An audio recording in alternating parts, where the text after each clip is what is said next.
நம்பகத்தன்மை, பக்கச்சார்பின்மை, உள்ளதை உள்ளவாறு தரும் தனித்துவ தெளிவுடன் உங்கள் தாருசபா தொலைக்காட்சி இலங்கையிலும் உலகெங்கிலும் இப்பொழுது முகநூல் தொலைக்காட்சிகளில் முதல்வனாய் உங்கள் தாருசபா தொலைக்காட்சி.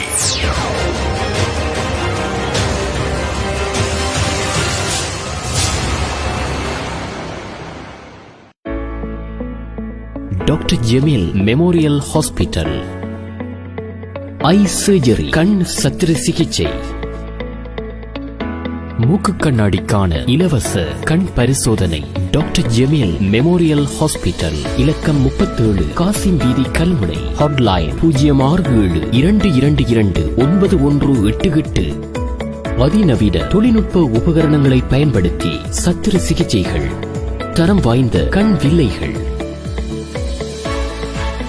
அனுபவம் வாய்ந்த வைத்திய நிபுணர்கள்.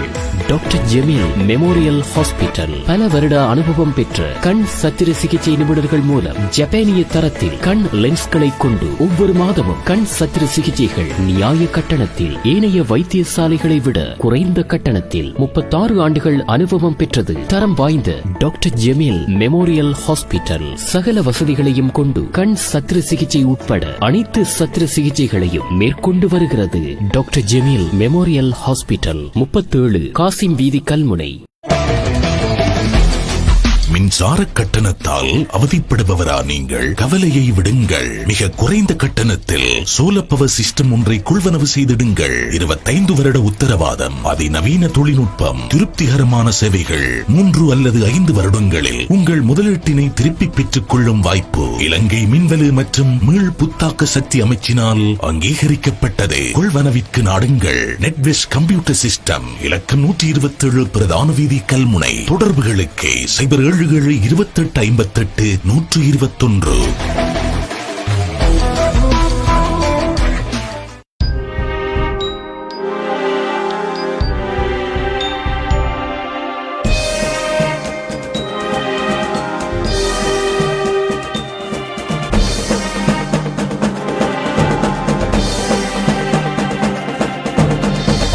எதிரொலி.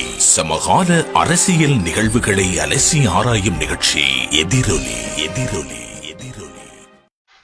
பிஸ்மில்லாஹிர் ரஹ்மானிர் ரஹீம். முகநூல் சொந்தங்கள் அனைவருக்கும் அஸ்ஸலாமு அலைக்கும் வரஹ்மத்துல்லாஹி வபரகாத்துஹு. மற்றொரு சமகால அரசியலை அலசி ஆராய்கின்ற எதிரொலி நிகழ்ச்சியின் வாயிலாக உங்கள் அனைவரையும் சந்திப்பதில் மிக்க மகிழ்ச்சி அடைகின்றோம்.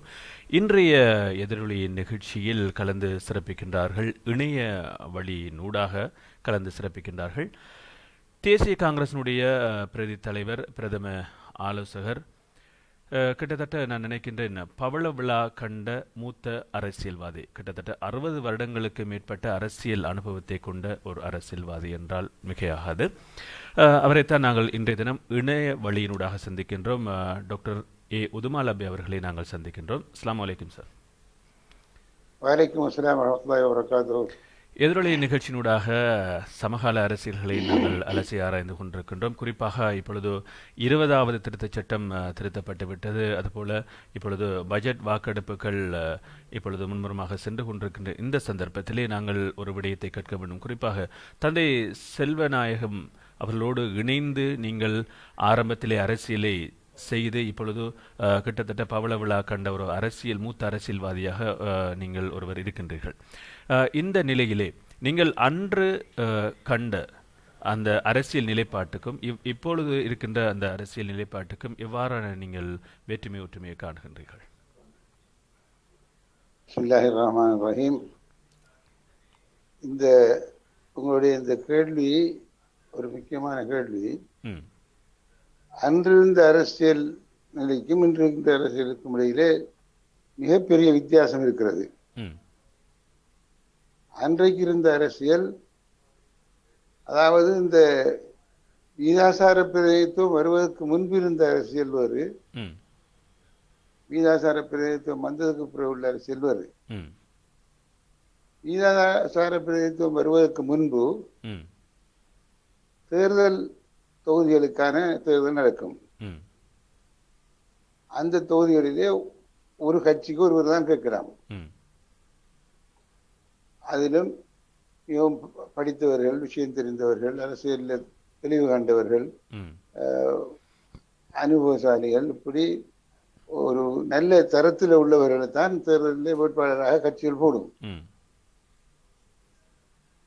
அப்படி போடுகிற பொழுது ம் எல்லோருமே ஒரு ஒரு அனுபவம் உள்ளவர்களும் ஒரு ஒரு அறிவுள்ளவர்களுமாக இருந்த காலம் அது.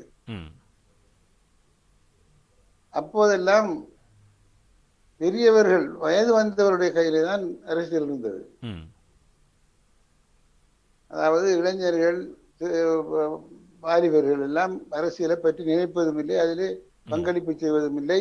ம் அவர்கள் அதில் எந்த விதமான ஈடுபாடும் கிடையாது. ம் பெரியவர்கள் 45 வயசு 50 வயசுக்கு மேற்பட்டவர்கள் தான் அரசியல் நடத்துவது. ம் இது தகப்பன்மாருக்குரிய விஷயம் தான். அரசியல் பிள்ளைகள் எல்லாம் இதில் வரத்தவில்லை என்ற மாதிரியான ஒரு ஒரு மனோநிலை இருந்தது. ம் இளைஞர்களுக்கும் அதில் ஈடுபாடும் கிடையாது. ம் அவர்கள் வேலையில பார்த்து கொண்டு செய்வார்கள். வயலுக்கு போறவங்க கடலுக்கு போறவங்க கடலுக்கு போவோம், அப்படி இருந்தது தவிர ம் அரசியலை பற்றிய ஒரு சிந்தனை இளைஞர்களுக்கும் கிடையாது. ம்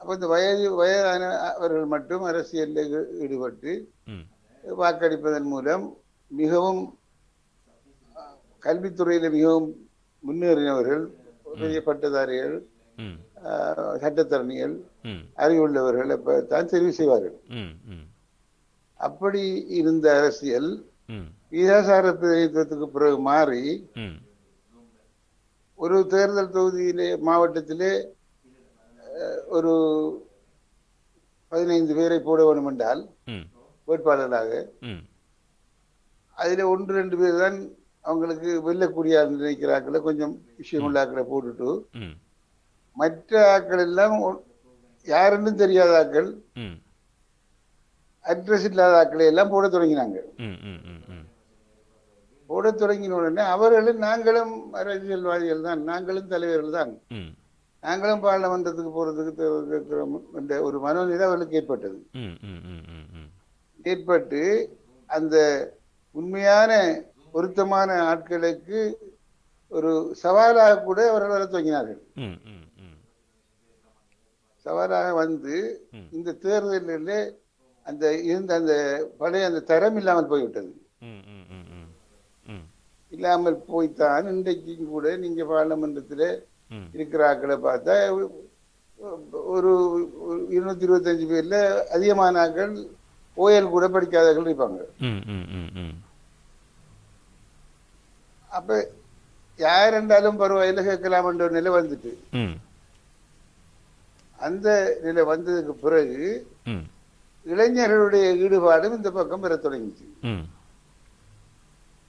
அது அப்படியே மாறி ம். இளைஞர்கள் தான் தேர்தல் நடத்துறது, இளைஞர்கள் தான் அரசியல் செய்யறது என்ற ஒரு நிலைமைக்கு வந்திருக்குது. ம் இப்ப நான் அந்த சொல்ற அந்த வித்தியாசம் என்னென்றால், ம் அன்று பெரியவர்கள் முதியவர்கள் நடத்திய அந்த அரசியல் ம் இன்று இளைஞர்களுடைய கைக்கு மாறி வந்திருக்கிறது. ம் இன்று இளைஞர்கள் தான் தீர்மானிக்கிறவர்களாகவும், தேர்தல் நடத்துறவர்களாகவும், அரசியல் கொள்கைகளை பற்றி பேசுறவர்களாகவும் வந்திருக்கிறது. ம் அன்று கூட்டத்தில் பேசுறதுக்கு ஒருவரை கண்டுபிடிக்க இயலாது, ம் பெரிய கஷ்டம் பேச்சாளர் எடுப்பது. ம் இன்றைக்கு பேசுற ஆளை நிப்பாட்டுறது கஷ்டம். ம் ஒவ்வொருவர்கிட்டையும் மைக்க கொடுத்தா கலட்டையலாம். ம் ம் ம் அந்த அளவுக்கு பேச்சாளர் கூடி போனார்கள். ம் ம் பேசுறதுக்கு ஆக்கள் நிறைஞ்சு போயிட்டு எலெக்ஷன் கேட்கறதுக்கு ஆக்கள் கூட. ம் அப்ப அவர் கேட்கல, எனக்கு எங்க கேட்கலாது, அவர் பார்லிமெண்ட்டுக்கு போயிடல, எனக்கு என் போயிடாது என்ற மாதிரி ஒரு மனோநிலை எல்லாருக்கும் மத்தியிலையுமே ஏற்பட்டது. ம் ம் ம் ஏற்பட்டு இந்த அரசியல் வந்து வேறு ஒரு திசைக்கு மாறி வந்துட்டு, அன்று இந்த இது போய் இன்றைக்கு வேறு நிலைக்கு வந்துருக்கு. ம் ம் ம் இப்போ என்னென்றால் எல்லாரும் அரசியல்வாதிகள், எல்லாரும் பேசுறாக்கள், எல்லாரும் விஷயம் தெரிஞ்சாக்கள் என்ற நிலைக்கு வந்துட்டாங்க. ஆனா அப்படி அந்த உண்மையாக அந்த விஷயங்கள் தெரியாதவர்கள் கூட, அதுல அனுபவம் இல்லாதவர்களும் கூட தெரிஞ்சாக்கள் மாதிரி பேசிக்கொண்டு பெரும் அரசியல்வாதிகளாக செயற்பட்டு கொண்டிருக்கிறார்கள். அரசியல் வந்து அன்று இருந்த நிலைமை மாறி இன்றைக்கு இந்த நிலைமை வந்திருக்கு. அதனோடு இன்னும் ஒரு விடயத்தை கேட்க வேண்டும். குறிப்பாக எமது அரசியல்வாதிகள் 20வது அரசியலமைப்பு திருத்தச் சட்டத்துக்கு ஆதரவளித்துவிட்டு இப்பொழுது பட்ஜெட்டுக்கு எதிராக ஆதரவளித்திருக்கின்றார். இந்த நிலைப்பாடானது எவ்வாறு உங்கள் பார்வையில்? 20வது திருத்தத்துக்கு ஆதரவாக வாக்களித்துவிட்டு முஸ்லிம் காங்கிரஸை வாக்களித்த நம்மவர்களை, அதாவது முஸ்லிம் பிரதிநிதிகளை பற்றி கேட்கிறீங்களா? முஸ்லிம் பிரதிநிதித்துவத்தை பற்றி தலைவர்கள் இருவரையும் தவிர்த்து மற்ற ஏனையவர்கள் 20வது திருத்தச் சட்டத்துக்கு ஆதரவளித்திருந்தார்கள். இப்பொழுது அதாவது மொட்டுக்கு சார்பாக இருந்த அந்த 150 பேருக்கு மேலதிகமாக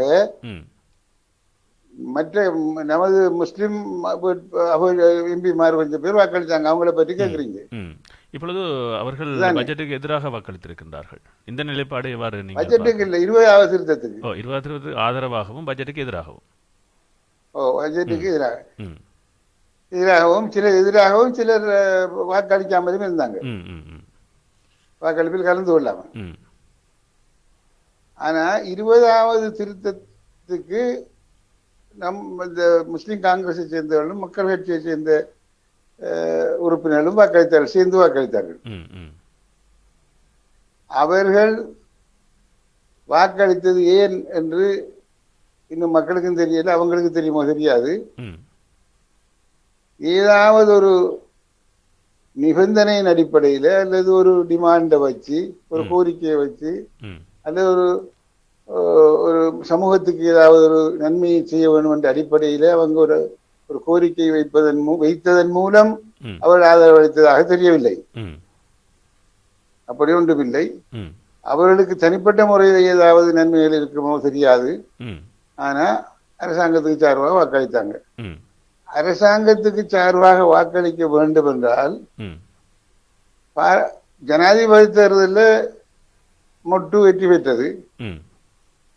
பாராளுமன்ற தேர்தலில் அந்த கட்சி தான் ஆட்சிக்கு வரும் என்று தெரிஞ்சும் அவங்க மொட்டுக்கு எதிரான கட்சிகளில் சேர்ந்து வாக்களித்தாங்க. மக்களுக்கு சொன்னாங்க, நாங்க வரப்போறோம், அப்படி வர தவறினாலும் எங்கட ஆதரவு இல்லாமல் ஆட்சி அமைக்க முடியாது என்று பேசினாங்க. ஆகவே நாங்க ஆட்சி அமைக்கிறார்கள், எங்கட கையில தான் ஆட்சியை அமைக்கிற வல்லமை இருக்கு, ஆகவே நீங்க எங்களுக்கு தான் ஓட்டு போடணும். இவருடைய இந்த பிரசாரம் பெரும்பான்மை மக்கள் வாழுகிற பகுதிகளிலே இவர்கள் இல்லாமலே ஆட்சி அமைக்க வேண்டும் என்ற ஒரு உணர்வை தூண்டி அவருடைய வாக்களை கூட்டிவிட்டது. இவர்கள் தான் அவர்களை ஒன்றுபட செய்தவர்கள். அவர்கள் எல்லாரும் சேர்ந்து வாக்களித்து அரசாங்கம் அமைப்பது மட்டுமில்லை, 3/2 பெரும்பான்மை அளவுக்கு அவர்கள் வாசனங்களை பெற்றார்கள். அப்ப இந்த நமது முஸ்லிம் தலைவர் என்று இருக்கிறவர்கள் சமூகத்தை பிழையான முறையில் வழி நடத்தினார்கள். இப்படியும் நாங்க போய் ஒரு ஒரு பேச்சுவார்த்தையை நடத்தி ஏதேனும் நன்மையை நமக்கு பெற்றுக்கொண்டு ஆட்சியை அமைக்கிறதுக்கு ஆதரவு வழங்கலாம் என்ற எண்ணத்திலே இருந்தார்கள். ஆனால் அந்த எண்ணம் நிறைவேறவில்லை. ஏனென்றால் 3/2 பெரும்பான்மை அவர்களுக்கு கிடைத்து விட்டது. அதற்கு பிறகு இவர்கள் எதிர்கட்சியில இருந்து கொண்டு முஸ்லிம் சமூகத்துக்காக பேசுவோம், முஸ்லிம் சமூகத்துடைய பிரச்சனைகளுக்காக குரல் கொடுப்போம், முஸ்லிம் சமூகத்துடைய பிரச்சனைகளை தீர்வு காணுவோம் என்ற அடிப்படையில் இயங்கவும் இல்லை. உடனே அரசாங்கத்துக்கு ஆதரவாக 20வது திருத்தம் வந்த உடனே வாக்களிச்சாங்க. வாக்களிச்சு சரி அரசாங்கத்தோடு தான் சேர்ந்து இருக்கிறார்களாக்கும், இனி ஏதாவது அரசாங்கத்திலிருந்து மக்களுக்கு ஏதோ செய்ய போறார்கள் என்று மக்கள் நினைத்தார்கள். ஆனால் பட்ஜெட் வந்த உடனே அவரை எதிர்த்து வாக்களிக்கிறார்கள். அங்கேயும் இல்லை இங்கேயும் இல்லைவங்க.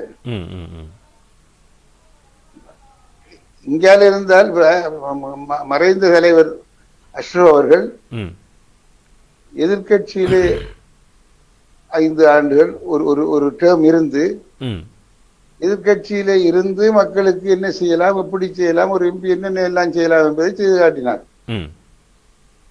இன்னும் ஒரு டேர்ம் 5 ஆண்டுகள் அரசாங்க கட்சியிலிருந்து அமைச்சராக இருந்து இந்த சமூகத்துக்கு என்னென்ன செய்யலாம் என்பதெல்லாம் செய்து காட்டினார். இந்த இரண்டிலையும் இருந்து எப்படி இந்த சமூகத்துக்காக பேசலாம், பாடுபடலாம், அவருடைய பிரச்சனைகளுக்கு குரல் கொடுக்கலாம் என்பதை மறைந்த தலைவர் கற்பித்து விட்டுத்தான் மறைந்திருக்கிறார்.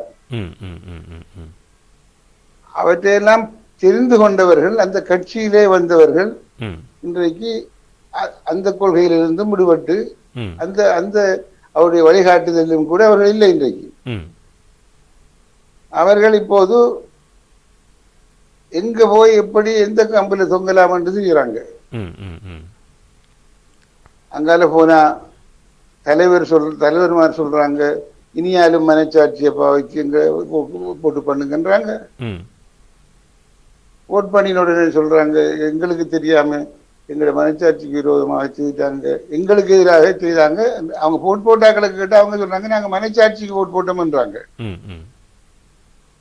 மனச்சாட்சிக்கு அவர்கள் ஓட்டு போட்டா இவர் பிறகு தலைவர்மார் சொல்றாங்க, மனச்சாட்சிக்கு விரோதம் இல்லாம போட்டு போடுங்க, எங்களுக்கு நாங்க நிக்கிற பக்கம் நீங்க அரசுக்கு எதிர்ப்பாக ஓட் பண்ணுங்கன்னு சொல்றாங்க.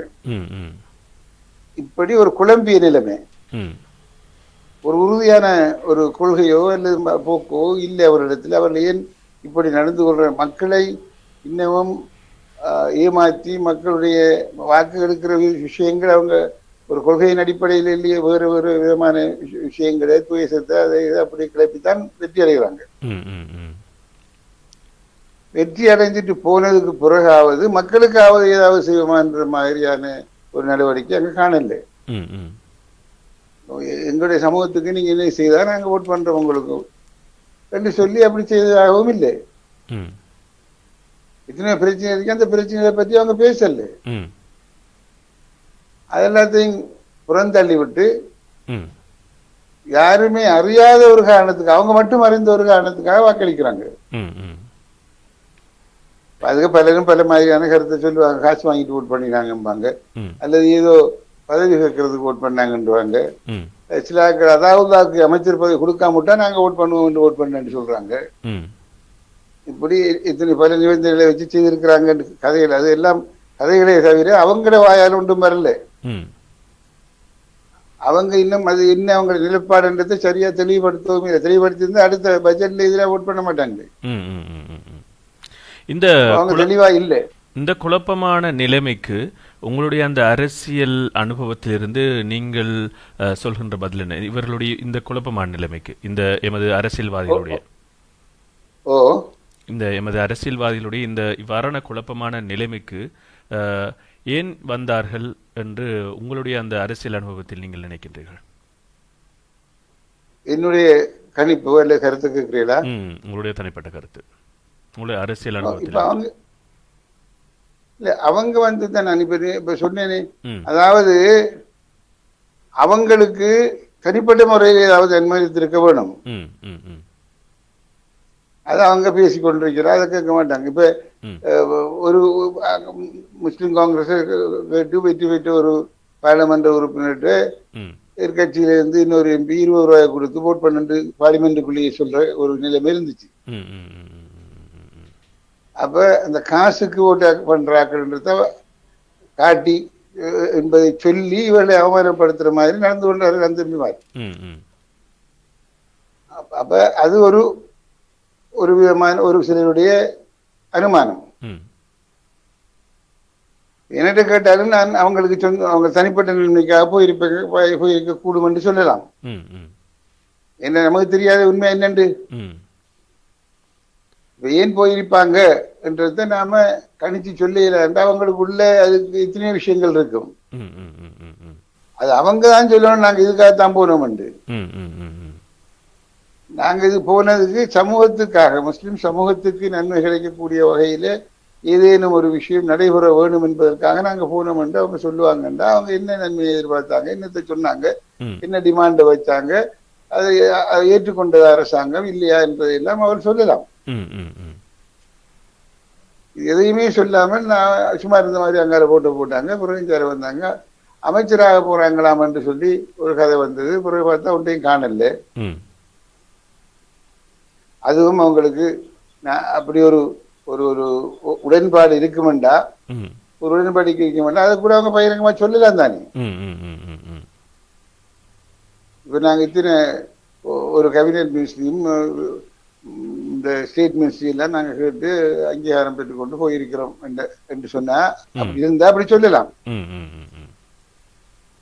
அது நாங்க முஸ்லிம் சமூகத்துக்கு சேவை செய்யணும், அவங்களுக்கு உதவி செய்யணும். ஆகவே அமைச்சு பதவி இல்லாமல் எங்களால் செய்ய இயலாது. ஆகவே நாங்கள் அமைச்சு பதவியை கேட்டு தருவதாக வாக்குறுதி அளித்ததன் அடிப்படையில் நாங்கள் வாக்கு போட்டிருக்கிறோம் என்று சொன்னால் அதில் ஒரு நியாயம் இருக்கும்.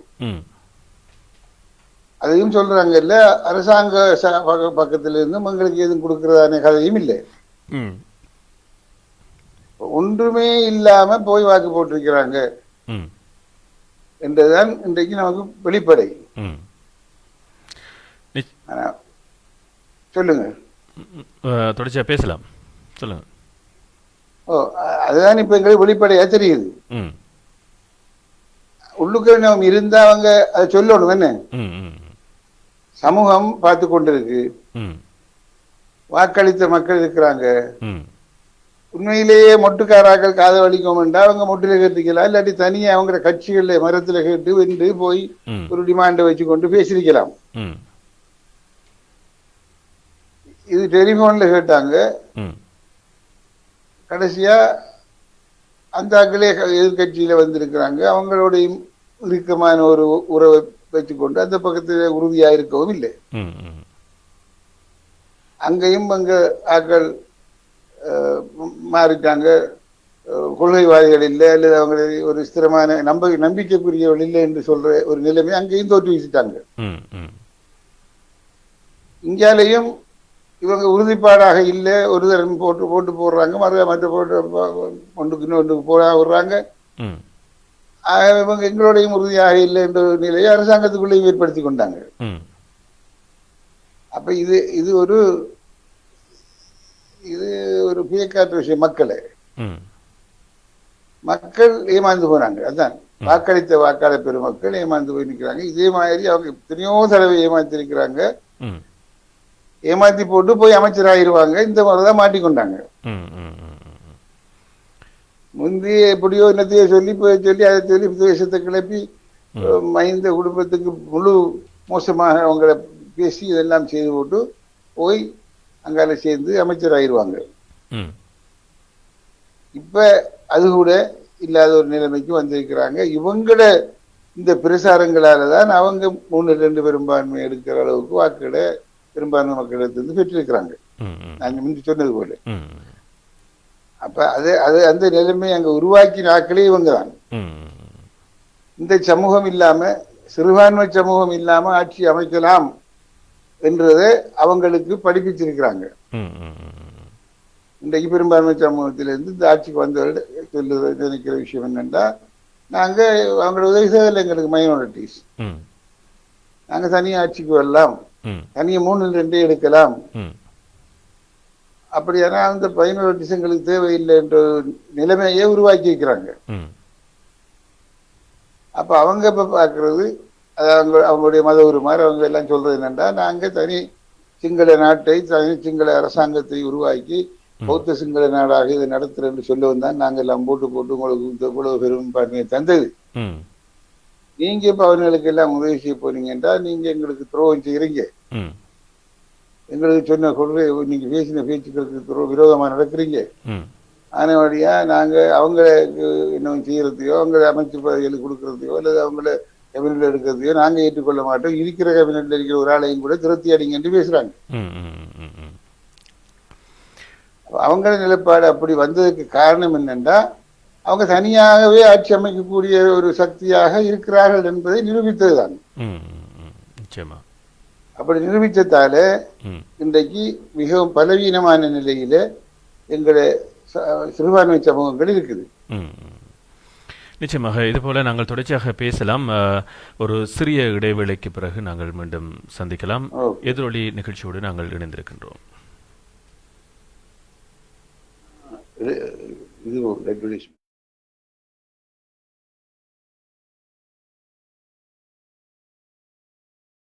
உண்மை உண்மை,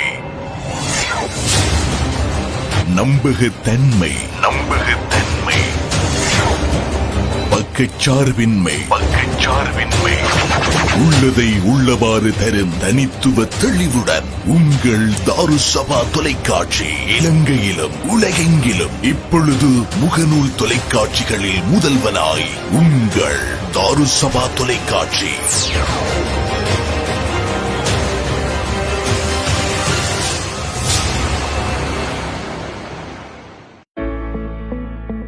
doctor Jemeel memorial hospital. Eye surgery கண் சத்திர சிகிச்சை. மூக்கு கண்ணாடிக்கான இலவச கண் பரிசோதனை டாக்டர் ஜெமீல் மெமோரியல் ஹாஸ்பிட்டல். இலக்கம் 37 காசிம் வீதி கல்முனை. ஹாட்லைன் 0672229188. அதிநவீன தொழில்நுட்ப உபகரணங்களை பயன்படுத்தி சத்திர சிகிச்சைகள். தரம் வாய்ந்த கண் வில்லைகள். அனுபவம் வாய்ந்த வைத்திய நிபுணர்கள். Doctor Jemeel memorial hospital. பல வருட அனுபவம் பெற்ற கண் சத்திர சிகிச்சை நிபுணர்கள் மூலம் ஜப்பானிய தரத்தில் கண் லென்ஸ்களை கொண்டு ஒவ்வொரு மாதமும் கண் சத்திர சிகிச்சைகள் நியாய கட்டணத்தில். ஏனைய வைத்தியசாலைகளை விட குறைந்த கட்டணத்தில். 36 ஆண்டுகள் அனுபவம் பெற்றது. தரம் வாய்ந்த டாக்டர் ஜெமீல் மெமோரியல் ஹாஸ்பிட்டல். சகல வசதிகளையும் கொண்டு கண் சத்திர சிகிச்சை உட்பட அனைத்து சத்திர சிகிச்சைகளையும் மேற்கொண்டு வருகிறது. Doctor Jemeel memorial hospital 37 Kasim வீதி கல்முனை.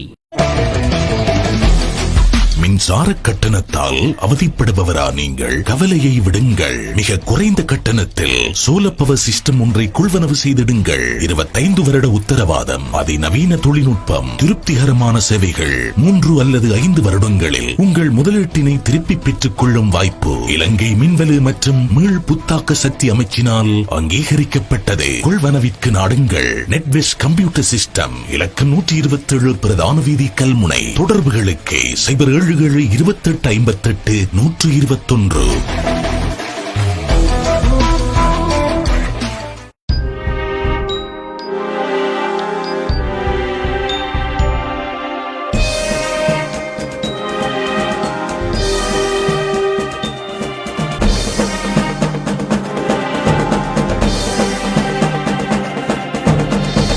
எதிரொலி. சமகால அரசியல் நிகழ்வுகளை அலசி ஆராயும் நிகழ்ச்சி எதிரொலி. எதிரொலி. எதிரொலி. எதிரொலி நிகழ்ச்சியோடு இணைந்திருக்கின்றோம். சமகால அரசியல் பற்றி பேசிக் கொண்டிருக்கின்றோம். இன்றைய நிகழ்ச்சியிலே கலந்து சிறப்பித்துக் கொண்டிருக்கின்றார்கள் தேசிய காங்கிரசினுடைய பிரதி தலைவர், பிரதம ஆலோசகர் டாக்டர் ஏ உதுமாலபி அவர்கள் கலந்து சிறப்பித்துக் கொண்டிருக்கின்றார்கள் இணைய வழியினூடாக. வாழ்த்துக்களும் வந்திருக்கிறது, அதனையும் சொல்லிவிடலாம். மூத்த சிரேஷ்ட ஊடகவியலாளர் சித்திக் காரியப்பர் எழுதியிருக்கின்றார்கள். அஸ்ஸலாமு அலைக்கும். உங்களை நேரில் சந்தித்து 20 வருடங்களாகின்றன. தாருஷஃபா மூலம் உங்களை இன்று காண்பதில் மகிழ்ச்சி. மாமனிதர் அஷ்ரப் அவர்களுடன் உங்களை அன்று அடிக்கடி சந்தித்த நினைவுகள் மீட்டி பார்க்கிறேன் என்று எழுதியிருக்கின்றார். நன்றி சார், உங்களுக்கு நன்றி சொல்லிக் கொள்கின்றோம். அதுபோல சுபைர் எழுதியிருக்கின்றார், இன்றைக்கு பதவி மோகம் தலைக்கறிவிட்டது. அதை தவிர கொள்கை லட்சியமற்ற நிலையில் அரசியலை வியாபாரமாக செய்கின்றார்கள். 20க்கு வாக்களித்த எதிரணிக்கே தெரியாது. எதற்காக வாக்களித்தார்கள் என்பது மக்களை மடைகளாக்கியதா அல்லது நாங்கள் மடையர்களா? இது எவ்வாறாக இருந்தாலும் குறைந்தபட்சம் ஒரு குறிக்கோளாவது முன்வைத்தார்களா? என்ன நாடகம் முன்னுக்கு பின் முரணான செயற்பாடாகவே அமைந்திருக்கிறது என்ற அவர் கருத்தையும் தெரிவித்திருக்கின்றார். இதுபோல நீங்களும் தொலைபேசி மூலமாக அழைக்கலாம். 077-97-474 என்கின்ற எமது கலைக தொலைபேசியிலும் இருக்கிறது. நேரடியாக முனையெல்லாம் வாட்ஸ்அப், வைபர், ஐஎம் ஊடாக இணைந்து உங்களது கருத்துக்களை தெரிவிக்கலாம். அதுபோல முபாரக் ஆதம் கனி சவுதி அரேபியாவில் இருந்து சலாம் சொல்லியிருக்கின்றார். வலைக்கும் இஸ்லாம். அதுபோல தொடர்ச்சியாக நாங்கள் கேள்விகளுக்குள் செல்லலாம். குறிப்பாக இன்று பூதாகரமாக இருக்கின்ற ஒரு விடயம்தான் எமது இலங்கையிலே ஜனாசா எரிப்பு விடயம். இந்த ஜனாசா எரிப்பு விடயமாக பல வழக்குகள், நான் நினைக்கிறேன் 11க்கும் மேற்பட்ட வழக்குகள் தாக்கல் செய்யப்பட்டிருக்கிறது. எதிர்வருகின்ற திங்கட்கிழமை, நாளை மறுதினம் அந்த வழக்கு வர இருக்கின்றது என்ற செய்தியும் வந்திருக்கிறது. இது தொடர்பிலே உங்களது கருத்து எவ்வாறாக அமையிருக்கிறது? இது ஒரு இன்றைக்கு நாட்டிலே இருக்கின்ற ஒரு முக்கியமான ஒரு பிரச்சனை. வழக்கு வைத்திருக்கிறார்கள். வழக்கிற முடிவு வரட்டும், எங்கட முடிவை சொல்றதுக்கு என்று ஒரு பகுதியினர் சொல்றாங்க. வழக்கு எப்படி போகும் என்று தெரியாது, அது ஒரு புறம் இருக்கு. ஜனாசாக்களை எரிக்கின்ற விஷயம் முஸ்லிம் சமூகத்துக்கு செய்கின்ற பெரிய ஒரு அநியாயம். முஸ்லிம் சமூகத்துடைய இதயங்களுக்கு வைக்கின்ற நெருப்பு தான் ஜனாசாக்களுக்கு வைக்கிற நெருப்பு. ஆகவே அந்த அந்த நிகழ்வால மிகவும் நொந்து இருக்கிறது இந்த சமுதாயம். அது நாங்க இந்த வகையிலையும் ஏற்றுக்கொள்ள முடியாத ஒரு விஷயம். ஆனா அரசாங்கம் சொல்றது நாங்க வைத்தியத்துறையில் உள்ள அதுக்குரிய அவங்களோட பக்கத்துக்கு விட்டுட்டோம், அவங்க சொல்றதுதான் நாங்க செய்வோம் என்று அவங்க சொல்றாங்க. ஆனா வைத்தியத்துறையில அவங்கள செய்யறதுதான் நாங்க செய்வோம்டா, அவங்களும் ஜனாசாவை அடக்குவதனால என்ன தீமை வருதுன்றது இதுவரைக்கும் கண்டுபிடிக்கல. அதை அவங்க ரிசர்ச் பண்ணவும் இல்லை, அதை ப்ரூவ் பண்ணவும் இல்லை. அப்ப ஏன் பத்து வைக்கிறீங்கன்னா நாங்க பயத்துல பத்து வைக்கிறோம்னு சொல்றாங்க. அதாவது அதில் பிள்ளை வந்துருமோ என்ற ஒரு பயத்திலே நாங்க பத்து வைக்கிறோம். பிள்ளை வருமன்றதுக்காக பத்து வைக்கல, வந்துருமோ என்ற பயத்திலே பத்து வைக்கிறோம் அவங்க சொல்றாங்க. அப்ப அந்த அது அரசாங்கம் சொல்ற காரணம், அரசாங்க பக்கத்தால சொல்லப்படுற காரணம். சுகாதார பகுதியாக்கள் சொல்றாங்க தான். ஆகவே எங்களால் ஒன்றும் செய்ய முடியாது என்று நாட்டினுடைய தலைமைத்துவம் சொல்லுது. எங்கட கையில் இல்லை, இது அந்த சுகாதார பகுதியுடைய கையில் தான் இருக்குது. அவங்க எதை சொல்றாங்களோ அதைத்தான் நாங்க செய்வோம் என்று சொல்றாங்க அவங்க. WHO அதாவது வேர்ல்ட் ஹெல்த் ஆர்கனைசேஷன் இருக்கலாம் புதைக்கலாம் என்று ரெண்டையும் சொல்லியிருக்கு. அப்படி இருந்தும் கூட இவர்கள் அதை கவனத்துக்கு எடுக்காமல் இருக்கிறார்களே என்ற ஒரு விஷயத்தை நமது மக்கள் நமது சார்பில் உள்ளவர்கள் எல்லாரும் எடுத்து சொல்றோம். உண்மை, WHO அப்படித்தான் சொல்லியிருக்குது. அப்ப அதை உலக சுகாதார ஸ்தாபனம் சொல்றதை கூட ஏற்றுக்கொள்ளாம அவங்க இருக்கிறாங்க என்றது குற்றச்சாட்டு. எத்தனையோ நாடுகள் ஐநாவில் உள்ளவர்கள் எல்லாரும் சொல்லியிருக்கிறாங்க. அப்ப WHO செய்யறது நாங்க செய்வோம், சொல்றது நாங்க செய்வோம் என்று சொல்லிட்டு இவங்க என்ன செய்வாங்க, WHO அந்த அதை சொல்லி போட்டு என்ன சொல்லிருக்கின்ற கடைசியில் ஒரு வசனத்தை போட்டிருக்கு, அந்தந்த நாடுகளின் தீர்மானத்துக்கு ஏற்ப செய்யலாம் என்று. அந்தந்த நாடுகள் அதை தீர்மானிக்கலாம் என்று சொன்னால் இவங்க சொல்றாங்க நாங்க WHO எதிராக போகல, எங்களுக்கு தீர்மானிக்கிற அதிகாரத்தை WHO தந்திருக்குது, ஆக நாங்க இருக்கிறது தீர்மானிச்சிருக்கிறோம். அப்ப அந்த ஒரு இக்கண்ணா வந்ததால இவங்க அதை சொல்லி தப்பிக்கொள்ற ஒரு சந்தர்ப்பம் அங்க வந்திருக்கு. எது அது அது ஒரு காரணம். அவங்க WHO எதிராக நாங்க போகல என்று சொல்றதுக்காக அந்த அந்த கீழே உள்ள ரெண்டு வரியை அவங்க பாவிக்கிறாங்க. ஆனா எது எப்படி இருந்தாலும் இது இந்த மரண மையத்துகளை புதைக்கிறதால எந்த விதமான ஒரு ஒரு பிழையோ அல்லது ஆபத்தோ ஏற்படும் என்றது நிரூபிக்கப்படையும் இல்லை, அவங்க நிரூபிக்கிறாங்களும் இல்லை. மையத்தை கொண்டு புதைச்சா அங்க மையத்தில் இருக்கிற கிருமி வெளியே வந்து தண்ணிக்குள்ளார வந்து அப்படியே வந்து இங்க வந்து தண்ணிக்குள்ள சேர்ந்து மத்தாக்களுக்கு வருமென்றதான் இப்ப அவங்க சொல்றது. மையத்தை புதைச்சா தான் அப்படி வருமெண்டா, மையத்தை புதைக்கிறதுக்கு அந்த பிளாஸ்டிக் கவர் அந்த சீல்கள் எல்லாம் இல்லாம போய் இங்கே வர்றதுக்கு இவ்வளவு காலம் போகும். நேரடியாக கொண்டு போய் இந்த நோயாளிகளோட கழிவுகளை புதைக்கிறாங்க. நோயாளிகள் மேல சலம், அவன் எச்சில்கள் துப்பினது, அவனுடைய உறுப்புகள் அது அங்க புதைக்கிறாங்க. அது மண்ணுக்குள்ள வராதா? அங்க அதுவங்க இதே வைரஸ் தானே, அப்ப அது மண்ணுக்குள்ளால வந்து எல்லாம் பிடிக்கலாமே. அப்ப அந்த எச்சங்களை கழிவுகளை எல்லாம் புதைத்தால் பரவாயில்லை, அது வராது, மையத்தில் இருக்கிறதான் பெறும் என்று சொல்லி சொல்றது இந்த வைர நியாயம். ஆகவே அவங்க சொல்ற அந்த காரணத்தை ஏற்றுக்கொள்ள முடியாது. 183 நாடுகள்ல இன்றைக்கு மையத்தை அடக்கப்படுது. அப்ப அந்த நாடுகள் எல்லாம் தெரியாத ஒரு பெரிய அறிவும் ஞானமும் உள்ளவர்கள் தான் இந்த நாட்டில் இருக்கிறாங்களா? அப்படி ஞானமும் அறிவும் கூடினாக்குண்டா அதுக்குரிய மருந்த உடனடியாக கண்டுபிடிக்கலாமே. அது நாங்க எல்லாரையும் விட அறிவாளிகள் இந்த உலகத்தில் உள்ள எல்லாரும் மலையணிகள். அவங்க 83 நாடு 183 நாடு புதைக்கிறாங்க. நாங்க 54 எங்களுக்கு தான் தெரியும் சொல்ற மாதிரி எல்லாம் இவங்களோட விஷயம் இருக்கு.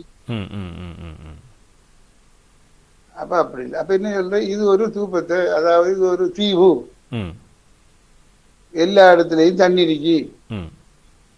அதனால தண்ணியில இந்த COVID-19 வைரஸ் வந்து பிரயாணம் மூவ் ஆகும் போகும் என்றதையே இன்னும் நிரூபிக்கல. தண்ணியில அது பயணிக்குமான்றது தெரியாது. அது மனுஷ கையில பட்டா 2 மணி நேரத்துக்கு இருக்குமென்னு சொல்றாங்க. அதுக்கு சவுகாரத்தை போட்டு கழுவுங்க. அப்ப மையத்துல வருஷ கணக்கிலே இருக்க போகுது. அப்ப அது நிரூபிக்கப்படலை. இதால ஒரு கேடு வரும் இந்த நாட்டுக்கோ இல்லை இந்த சமூகத்துக்கோ அல்லது இந்த அயல்ல இருக்கிற மக்களுக்கோ இதால பாதிப்பு வரும், இந்த இந்த கிருமிகள் வந்துடும். இது இப்ப பொதுவாக ஒரு பொது அறிவுப்படி சிந்திக்க பார்ப்போம். எத்தனையோ விதமான கழிவுகளும் எல்லாம் இந்த பூமிக்குள்ள புதைக்கப்படுது. எவ்வளவு மோசமான வைரஸ் உள்ள வருத்தங்கள் அதுகள் எல்லாம் கொண்டு கொட்டி புதைக்கப்படுது. அதெல்லாம் வந்து அதுல போன கிருமிகள் இதுகள் எல்லாம் இப்ப எய்ட்ஸ் காரனையும் கொண்டு பூமியில புதைக்கிறோம். அப்ப எய்ட்ஸ் கிருமி பூமிக்குள்ளார வந்து எல்லாரையும் எய்ட்ஸ் ஆக்குதா? அப்ப அது ஒரு ஒரு நியாயமான ஒரு காரணமாக தெரியவில்லை. அவர்களும் அதை நியாயமான காரணம் என்று சொல்லாம பயத்தில் செய்யறவன்றாங்க. பயத்தில செய்யறதுன்றது எங்களுக்கு அந்த ஞானம் இல்லை என்று சொல்ற ஒரு விஷயம் தானே. இதை பற்றிய ஞானம் இல்லாதவர்கள் பிழையான முறையிலேயே அப்படி தீர்மானிக்கணும். ஒரு சமூகத்துடைய இதயத்தை புண்படுத்துற அளவுக்கு, உலகத்தில் இருக்கிற முஸ்லிம்களுடைய இதயத்தை புண்படுத்துற அளவுக்கு, இதயங்களை எல்லாம் புண்படுத்துற அளவுக்கு இந்த நாட்டிலே முஸ்லிம்களுடைய மையத்தை எரிப்பது என்பது ஒரு பாரதூரமான விஷயம். அதை எங்களுக்கு பயத்தில் நாங்கள் இருக்கிறோம் என்று சொல்லி தப்பிக்கொள்வது அது சரியானதாக என்னுடைய அறிவுக்கு படவில்லை. நிச்சயமாக. அதுபோல இந்த COVID-19 மரணிக்கின்ற உடல்கள் எரிக்கப்படுவது ஒரு புறம் இருக்க, அந்த உடல்கள் எரிக்கப்படுவதற்கு பணம் கேட்பதாகவும் ஒரு புகார் இருக்கிறது. இது தொடர்பில் உங்களுக்கு கருத்து என்ன? புகாரில் கேட்கிறார்கள். அதாவது இந்த கோஸ் ஆஃப் டெத், மரணத்துக்கான காரணங்களை டிவில எல்லாம் போறது நீங்க பார்த்திருப்பீங்க. அதாவது கோவிட் தொத்தினால் ஹார்ட் அட்டாக், கோவிட் தொத்தினால் லிவர் டேமேஜ், கோவிட்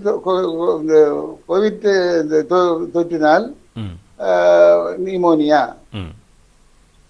இந்த வருத்தம் எல்லாம் இருக்க நேரத்தோட கோவிட் தொத்தால சாகிறார் என்று சொல்றாங்க. கோவிட் தொத்தால தான் இவங்க சாகுற என்று சொல்லி இவங்க சொல்ற விஷயம் தானே அது. அது நமக்கு தெரியாது, அவங்க என்ன சொல்றாங்க சொல்லி போட்டு முஸ்லீம் ஆக்கள்கிட்ட சொல்றாங்க 40,000 ரூபாய் பொட்டிக்கும் 50,000 ரூபாய் சாம்பலுக்கும் தாங்கண்டு. 8,000 ரூபாய் சாம்பலுக்கு 40,000 ரூபாய் பொட்டிக்கு. பொட்டிக்கு 40,000 ரூபாயும் சாம்பலுக்கு 8,000 ரூபாயும் ஏன் கொடுக்கணும்? இது இவங்கள வில்லங்கப்படுத்தி கையெழுத்து வாங்குறாங்க. பத்து வைக்கிறது சம்மதம் பண்ணி சொந்தக்காராக்கள் கையெழுத்து வைங்க. அப்படி ஏன் நம்ம வைக்கணும்? எங்களுக்கு மையத்தை அடக்கணும்.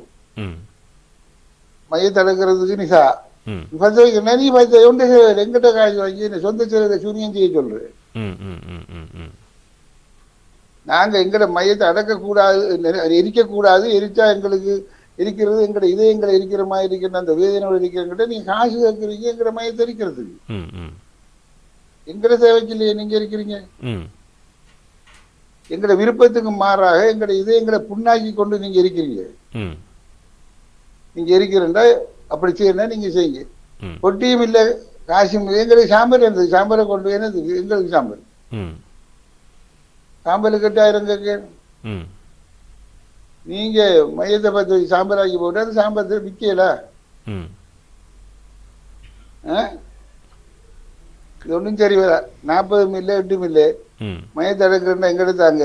ம் நீங்க பத்து வைக்கிறா நீங்க என்னென்ன நீங்க செய்யுங்க. ம் ம் ம் ம் நாங்க அதுக்கு உடன்பாடு, நாங்க உடன்படுற விஷயத்துக்கு தானே போட்டி எல்லாம். ம் நாங்க உடன்பாடு இல்லை ம் என்ற விஷயத்தை நாங்க நம்முடைய முஸ்லிம் மக்கள் சொல்லணும். ம் ம் ம் இது இது வில்லங்கத்துக்கு கொண்டு போய் எங்களுக்கு விருப்பமில்லாத வேலையும் செய்யவும் வேணும், நாங்க காசு கொடுக்கணும்ன்றா இது என்ன சட்டம்? இது இது ஒரு அநியாயம். இதை நாங்க ஏற்றுக்கொள்ளக்கூடாது. நம்மளோட மக்கள் அதுல தெளிவா இருக்கணும். சும்மா போய் அவங்க பயம் காட்டுறாங்கன்றதுக்காக எடுத்து போட இந்த தேவையில்லை, கேட்காங்கன்றதுக்காக கொடுக்க இந்த தேவையில்லை. இது இது இது இது இது ஒரு நியாயமான தெரியலையே. மையத்தை பத்த வச்சு ராப்பா எங்களுக்கு நாங்கள் கிடக்கிறோம், எங்களுக்கு கடமை இருக்கு, எங்களுக்கு அதில் 4 கடமைகள் இருக்கு, அதை நாங்கள் செய்யணும் என்று மார்க்க கடமைகளை சொல்லி இது எங்களுக்கு எங்களோட மார்க்கத்துக்கு விரோதமான செயல், இது நீங்க இருக்கிறது, எங்களை நீங்க மதிக்கணும், இது இறைவனுடைய கட்டளை இருக்குதுல, அதனுடைய எங்கிட்ட தாங்க நாங்க இதை மையத்தில் உரிய முறையில் அடக்க வேணும், சுகாதார உங்களுடைய சட்டத்திட்டங்களை பேணிக்கொண்டு நாங்க கொண்டு ஒழுங்கா நடக்கிறோம். நீங்க சுகாதார பகுதியாக என்ன சட்டத்திட்டம் இப்படி இப்படி இருக்கணும் என்று அது அந்த படி போய் அடக்கிறோம் தாங்கன்னு கேட்கிறோம். அதுக்கும் தெரியல. சரி, நீங்க எங்கட மையவாடியில் ஒன்று அடக்கிறோம், அதுவும் தெரியல. சரி, எங்கேயாவது தண்ணி ஒரு 50 அடிக்குள்ள இருக்கிற பகுதியில் விட்டு எடுக்கிறோம், அதுவும் தெரியல. பத்த வைக்கவே வேணும் என்ற முடிவோடு இருக்கிற விஷயம் நம்முடைய சமூகத்துக்கு மிகவும் பெரிய ஒரு மனவேதனையும் மன உளைவையும் ஏற்படுத்துகிற விஷயம். ஆனாலும் இதை பற்றி பேசி இதை பற்றி கதைத்து அவர்கள் இதுக்கு ஒரு முடிவு சொல்ற என்ற கதையை சொல்லி இருக்கிறார்கள். அரசாங்கத்தின் தலைவர் சுகாதார அமைச்சர் சொல்லி இருக்கிறார். நாங்கள் கமிட்டி போட்டு இருக்கிறோம், அந்த கமிட்டியுடைய தீர்மானம் வந்த உடனே அதுக்கு நாங்கள் முடிவு சொல்லுவோம் என்று சொல்லி இருக்கிறார். நம்மட ஆக்கள் குறைஞ்சது இந்த பட்ஜெட்டுக்கு ஓட் பண்ணின இந்த எம்பிமாராவது இந்த ஒரு டிமாண்டையாவது வச்சிருக்கலாம். இந்த மையத்தை எரிக்கிற விஷயத்தை நீங்க எங்களுக்கு இல்லாமக்கி தர வேணும், நாங்க உங்களுக்கு 20க்கு வாக்களிக்கிறோம் என்று சொல்லியிருக்கலாம். அதுக்கு ஓமென்று அவங்க ஒத்துக்கொண்டு எங்களுக்கு ஓட்டு தாங்கன்னு கேட்டிருந்தா அவங்க செய்திருப்பாங்க. அதையும் அங்க செய்யல. இதுக்குள்ள எத்தனையோ காரணங்களை நாங்க காட்டினாலும் சில நம்முடைய முஸ்லீம் அறிஞர்கள் டாக்டர்மார் சில விஷயங்களை பேசுறாங்க. இந்த இதுலயும் போய்ஸ் கட்டில போடுறாங்க. இதுல இருக்கிறார்கள் அறிவு இல்லாதாக்கள், அவர்கள் இதுக்கு சம்பந்தம் இல்லாதாக்களை எல்லாம் கொண்டு கெமிஸ்ட்ரி படித்தவனையும் அங்க அது படித்தவனையும் எல்லாம் கொண்டு வந்து இதுல போட்டா இவர்களுக்கு என்ன தெரியும், இதை பற்றி இதுக்கு ஒன்றும் தெரியாது அப்படி என்று சொல்றாங்க. நாம எதை சொன்னாலும் இது நம்ம தலைவர் கதைக்கணும் என்று, தலைவர்ல யாரு கதைச்சாலும் அவங்க இது இருக்கல முடிவுக்கு வரணுமே தவிர நாம சொல்றதுக்காக அந்த முடிவுக்கு வர மாட்டாங்க அவங்க. அப்ப அது ஒரு நியாயப்படி செய்யறா அவங்க ப்ரூவ் பண்ணி நிறைய இந்த மாதிரி நம்ம ஆராய்ச்சியில் எப்படி வந்திருக்கு, இதுல பிள்ளை இருக்கு, இதுல நாங்கள் செய்யணும்ன்றதை தெளிவுபடுத்தணும். அதுவும் இல்லை. உங்களுக்கு என்ன டேமேஜ் வரும், என்ன நட்டம் என்ன பிள்ளை வரும் தெரியுமான்னு கேட்டா அது எங்களுக்கு தெரியாது. அப்ப ஏன் பத்து வைக்க பயத்துல பத்து வைக்கும். அப்ப அது ஒரு நியாயமான காரணமாக தெரியல. இருந்தாலும் நாம என்ன செய்யலாம், நாம அந்த துவா கேட்கிறோம். இதை அவர்களுக்கு அவங்க மனதில் ஒரு மாற்றத்தை உண்டாக்கி ஒரு நியாயபூர்வமான முஸ்லிம்களுடைய கோரிக்கையை நிறைவேற்றி தரத்துக்கு அருள் துவா கேட்கிறோம். வேறு என்னதான் செய்யலாம்? நிச்சயமாக தொடர்ச்சியாக நாங்கள் பேசலாம். சமகால அரசியல் எதிரொலி நிகழ்ச்சியோடு இருந்திருக்கின்றோம். ஒரு சிறிய இடைவேளைக்கு பிறகு நாங்கள் மீண்டும் சந்திக்கலாம்.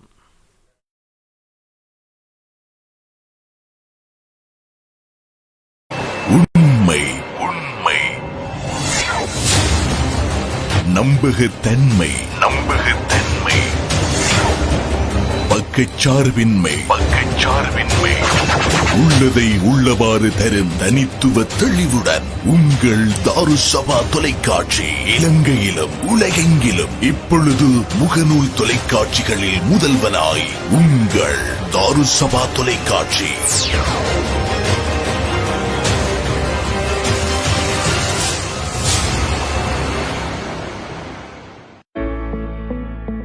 Doctor Jemeel memorial hospital. Eye surgery கண் சத்திர சிகிச்சை, மூக்கு கண்ணாடிக்கான இலவச கண் பரிசோதனை. டாக்டர் ஜெமீல் மெமோரியல் ஹாஸ்பிட்டல், இலக்கம் 37, காசிம் வீதி, கல்முனை. ஹாட்லைன் 0672229188. அதிநவீன தொழில்நுட்ப உபகரணங்களை பயன்படுத்தி சத்திர சிகிச்சைகள், தரம் வாய்ந்த கண் வில்லைகள், அனுபவம் வாய்ந்த வைத்திய நிபுணர்கள். டாக்டர் ஜெமீல் மெமோரியல் ஹாஸ்பிட்டல், பல வருட அனுபவம் பெற்ற கண் சத்திர சிகிச்சை நிபுணர்கள் மூலம் ஜப்பானிய தரத்தில் கண் லென்ஸ்களை கொண்டு ஒவ்வொரு மாதமும் கண் சத்திர சிகிச்சைகள் நியாய கட்டணத்தில், ஏனைய வைத்தியசாலைகளை விட குறைந்த கட்டணத்தில். 36 ஆண்டுகள் அனுபவம் பெற்றது தரம் வாய்ந்த டாக்டர் ஜெமீல் மெமோரியல் ஹாஸ்பிட்டல் சகல வசதிகளையும் கொண்டு கண் சத்திர சிகிச்சை உட்பட அனைத்து சத்திர சிகிச்சைகளையும் மேற்கொண்டு வருகிறது. Doctor Jemeel memorial hospital, 37, Kasim வீதி, கல்முனை. மின்சார கட்டணத்தால் அவதிப்படுபவரா நீங்கள்? கவலையை விடுங்கள். மிக குறைந்த கட்டணத்தில் சோலார் பவர் சிஸ்டம் ஒன்றை கொள்வனவு செய்திடுங்கள். 25 வருட உத்தரவாதம், அதிநவீன தொழில்நுட்பம், திருப்திகரமான சேவைகள். 3 அல்லது 5 வருடங்களில் உங்கள் முதலீட்டினை திருப்பி பெற்றுக் கொள்ளும் வாய்ப்பு இலங்கை மின்வெளி மற்றும் மீள் புத்தாக்க சக்தி அமைச்சினால் அங்கீகரிக்கப்பட்டது. கொள்வனவிற்கு நாடுங்கள். நெட்வெஸ்ட் கம்ப்யூட்டர் சிஸ்டம், இலக்கம் 127, பிரதான வீதி, கல்முனை. தொடர்புகளுக்கு 072858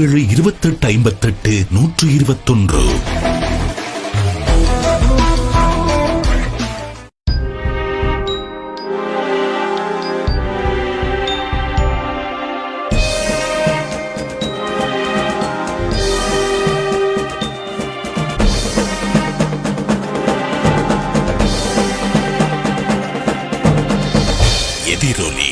சமகால அரசியல் நிகழ்வுகளை அலசி ஆராயும் நிகழ்ச்சி எதிரொலி.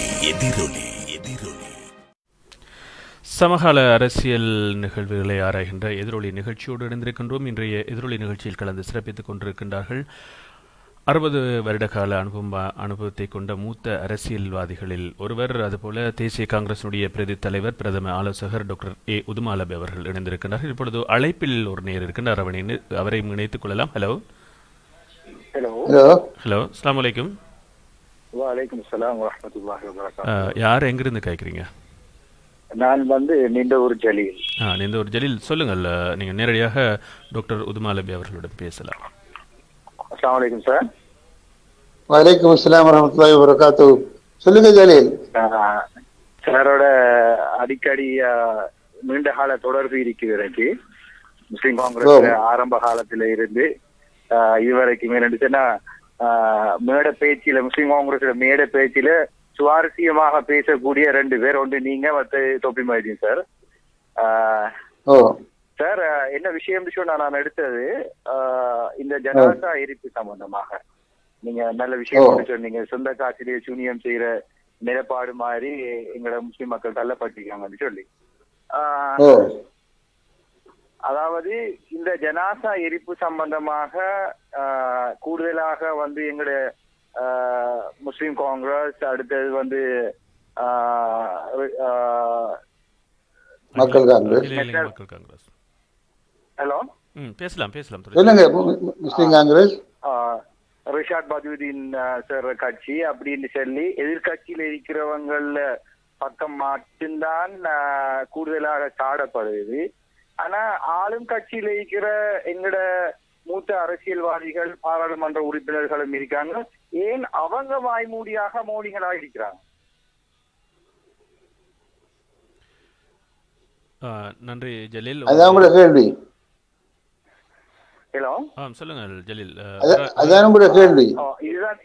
இதுதான் என்ற கேள்வி. என்னன்னு சொன்னா கூடுதலாக ஆளும் கட்சியில இருக்கிற எங்களோட முஸ்லிம் பாராளுமன்ற உறுப்பினர்கள்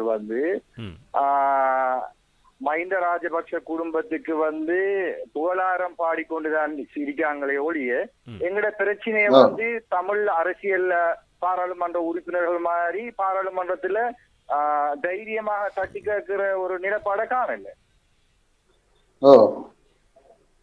இது சம்பந்தமாக உங்களோட அபிப்பிராயத்தை நான் கேட்டுக்கொள்ள விரும்புகிறேன். எங்களோட கிழக்கு மாகாணத்தில் இருக்கிற ஒரு மூத்த அரசியல்வாதியில ஒரு ஆள், அடுத்தது எங்களுடைய மறைந்த தலைவரோட ஒருமித்து அந்த கட்சியை வளர்த்த ஒரு மனிதர். நன்றி ஜலீல், உங்களுடைய கேள்விக்கு பதில் வரும் என்று நினைக்கின்றோம். நன்றி, இணைந்த நன்றி ஜலீல். சொல்லுங்கள் சார். இதுக்கு நான் பதில் சொல்றேன். சரியா? அதாவது எதிர்கட்சியில இருக்கிறவர்கள் இதை விட கூட கேட்கணும், அவங்க ஒரு அளவா கேட்கிறாங்க. இதை விட மிகவும் கூடுதலாக பேச வேணும். இப்போ நான் சொன்ன விஷயங்கள் போல சில விஷயங்களை தெளிவாக விளக்கமாக சொல்லி என்னென்ன காரணங்கள் இருக்கிறதால நீங்கள் என்ன இதை செய்யறீங்க, இதுல உங்களுக்கு எந்த விதமான ப்ரூஃபும் இல்லையே, இதால டேமேஜ் வரும் என்று சொல்லி விளக்கமாக பேசி கேட்கலாம். விளங்குதா? நான் கேட்கறது விளங்குதானே? விளங்கு சார், நீங்க சொல்லலாம். அவர் ரைட். ஆனா இப்ப ஜலீல்ற கேள்வி என்னன்னா, இவங்க எல்லாம் ஓரளவு கதைக்கிறாங்க, அரசாங்கம் கட்டி வைக்கிறாங்க, அடியோட கதைக்கிறாங்க இல்லையா, அது என்ன என்றுதான் கேள்வி. இப்ப அரசாங்க கட்சியில இருக்கிறவர்களுடைய நிலைப்பாடு என்னென்றால், இதை நாங்க பார்லிமெண்ட்லயோ அல்லது பேப்பர்லயோ பேசுறதன் மூலம் தீர்க்க முடியாது. இந்த பிரச்சனையை அவர்களோடு தனிப்பட்ட முறையில் அணுகி தான் இதை நாம செய்யணும். இதை ஒரு பகிரங்கமான ஒரு விஷயமாக, ஒரு இஷ்யூவாக கொண்டாடுறது நமக்கு அவ்வளவு தூரம் சாதகமாக அமைய மாட்டாது என்று அவங்க நினைக்கிறாங்க.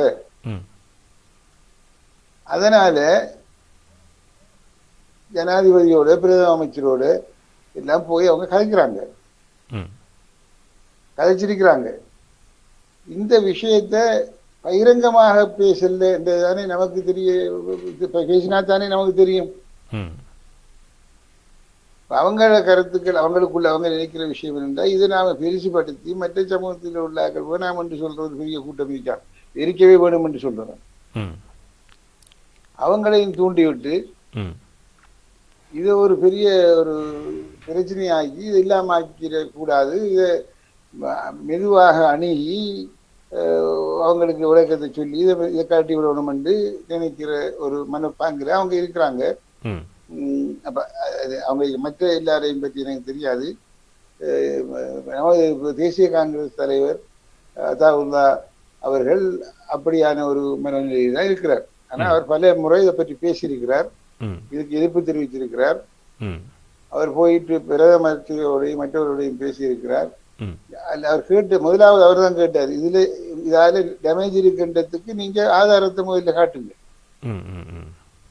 காட்டினா நாங்க ஒத்துக்கொள்றோம், அது இல்லாம நீங்க செய்யறது பிள்ளை, இதை நீங்க விளங்கப்படுறோம். அது மட்டும் இல்லாம அவர் தான் முதலாகவே போய் சொன்னது, நீங்க இந்த எங்கட ஒரு 6 பேரோ 5 பேர் எல்லாம் இருக்க நேரம் இந்த 5 அல்லது 4 பேரை தான் நீங்க இருக்கிறீங்கன்னு நினைக்காதுங்க, உலகத்தில் இருக்கிற 400 கோடி முஸ்லிம்களுடைய இதயங்களையும் நீங்க இருக்கிறீங்கன்னு சொல்லி பேசினவர் அவர்தான். ஆகவே இதை விடவும் ஒரு வேற விதத்துல அவங்ககிட்ட பேச இயலாது. அவங்களுக்கு சொல்லக்கூடியதை உரைப்பாக படக்கூடிய மாதிரி தலைவர் அதாவது பேசியிருக்கார். அவருடைய எதிர்பார்ப்பு என்னென்றா, நாம அரசாங்க கட்சியில இருக்கிறோம் என்பதற்காக இதை பேசக்கூடாது என்பதில்லை, அரசாங்க கட்சியில இருந்து கொண்டு இதை லேசாக இதை கலட்டி விடணும், இதை செய்து முடிக்கணும் என்ற ஒரு நோக்கத்தை வச்சு அவர் செய்து கொண்டு போறார்.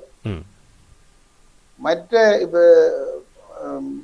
நீதி அமைச்சராக இருக்கிற அலி சபரி போன்றவர்களும் இந்த கருத்தை தான் கொண்டிருக்கிறார்கள். அதாவது நீங்க எல்லாருமா சேர்ந்து குழப்பி விட்டுறாம இதை நாம மற்ற அந்த பெரும்பான்மை சமூகத்துக்கிட்ட இதை கொடுத்து இதுக்கு ஒரு எதிர்ப்பலையை உண்டாக்காம நாம உரிய ஆக்கிட்டு உரிய முறைப்படி பேசி இதை இல்லாமல் செய்ய பார்ப்போம் என்ற கருத்தோட செயல்படுறாங்க.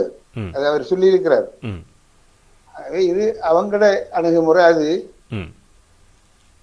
எதிர்கட்சியாக்களுக்கு ஒண்ணும் தேவையில்லையே.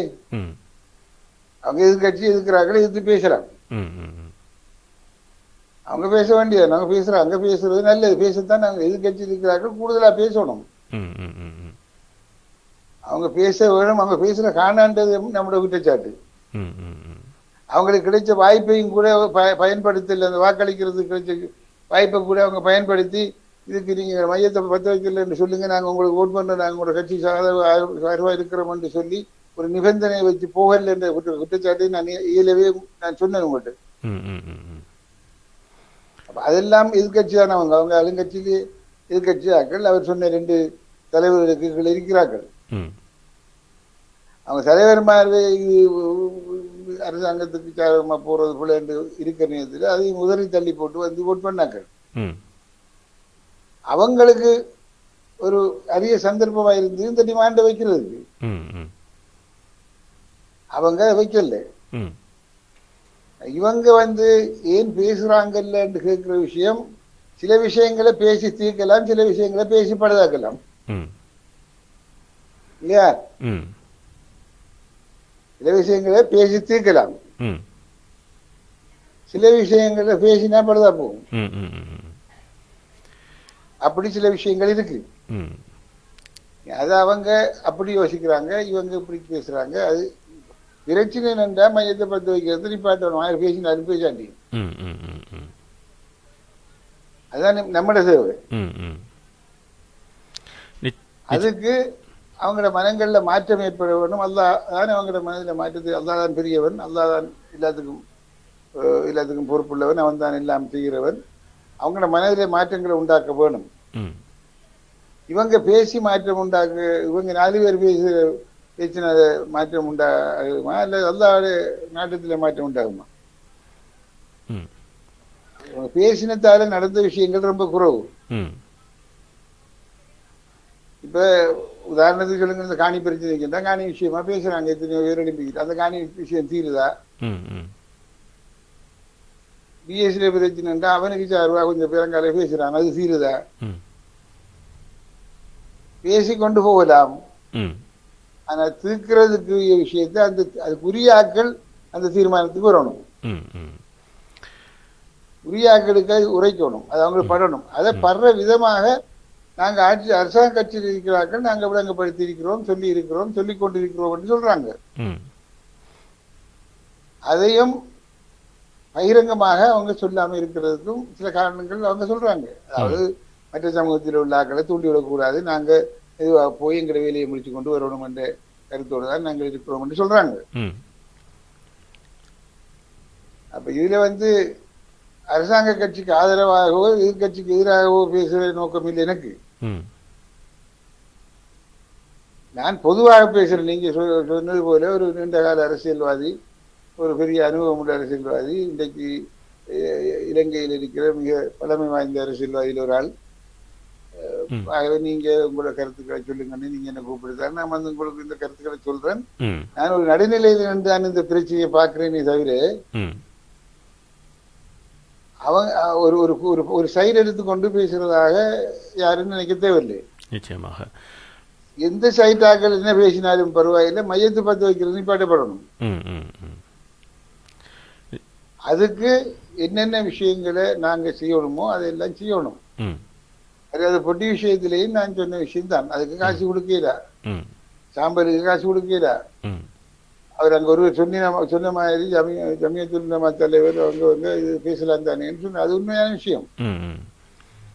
அவங்க எல்லாரும் வெளியே வரணும்.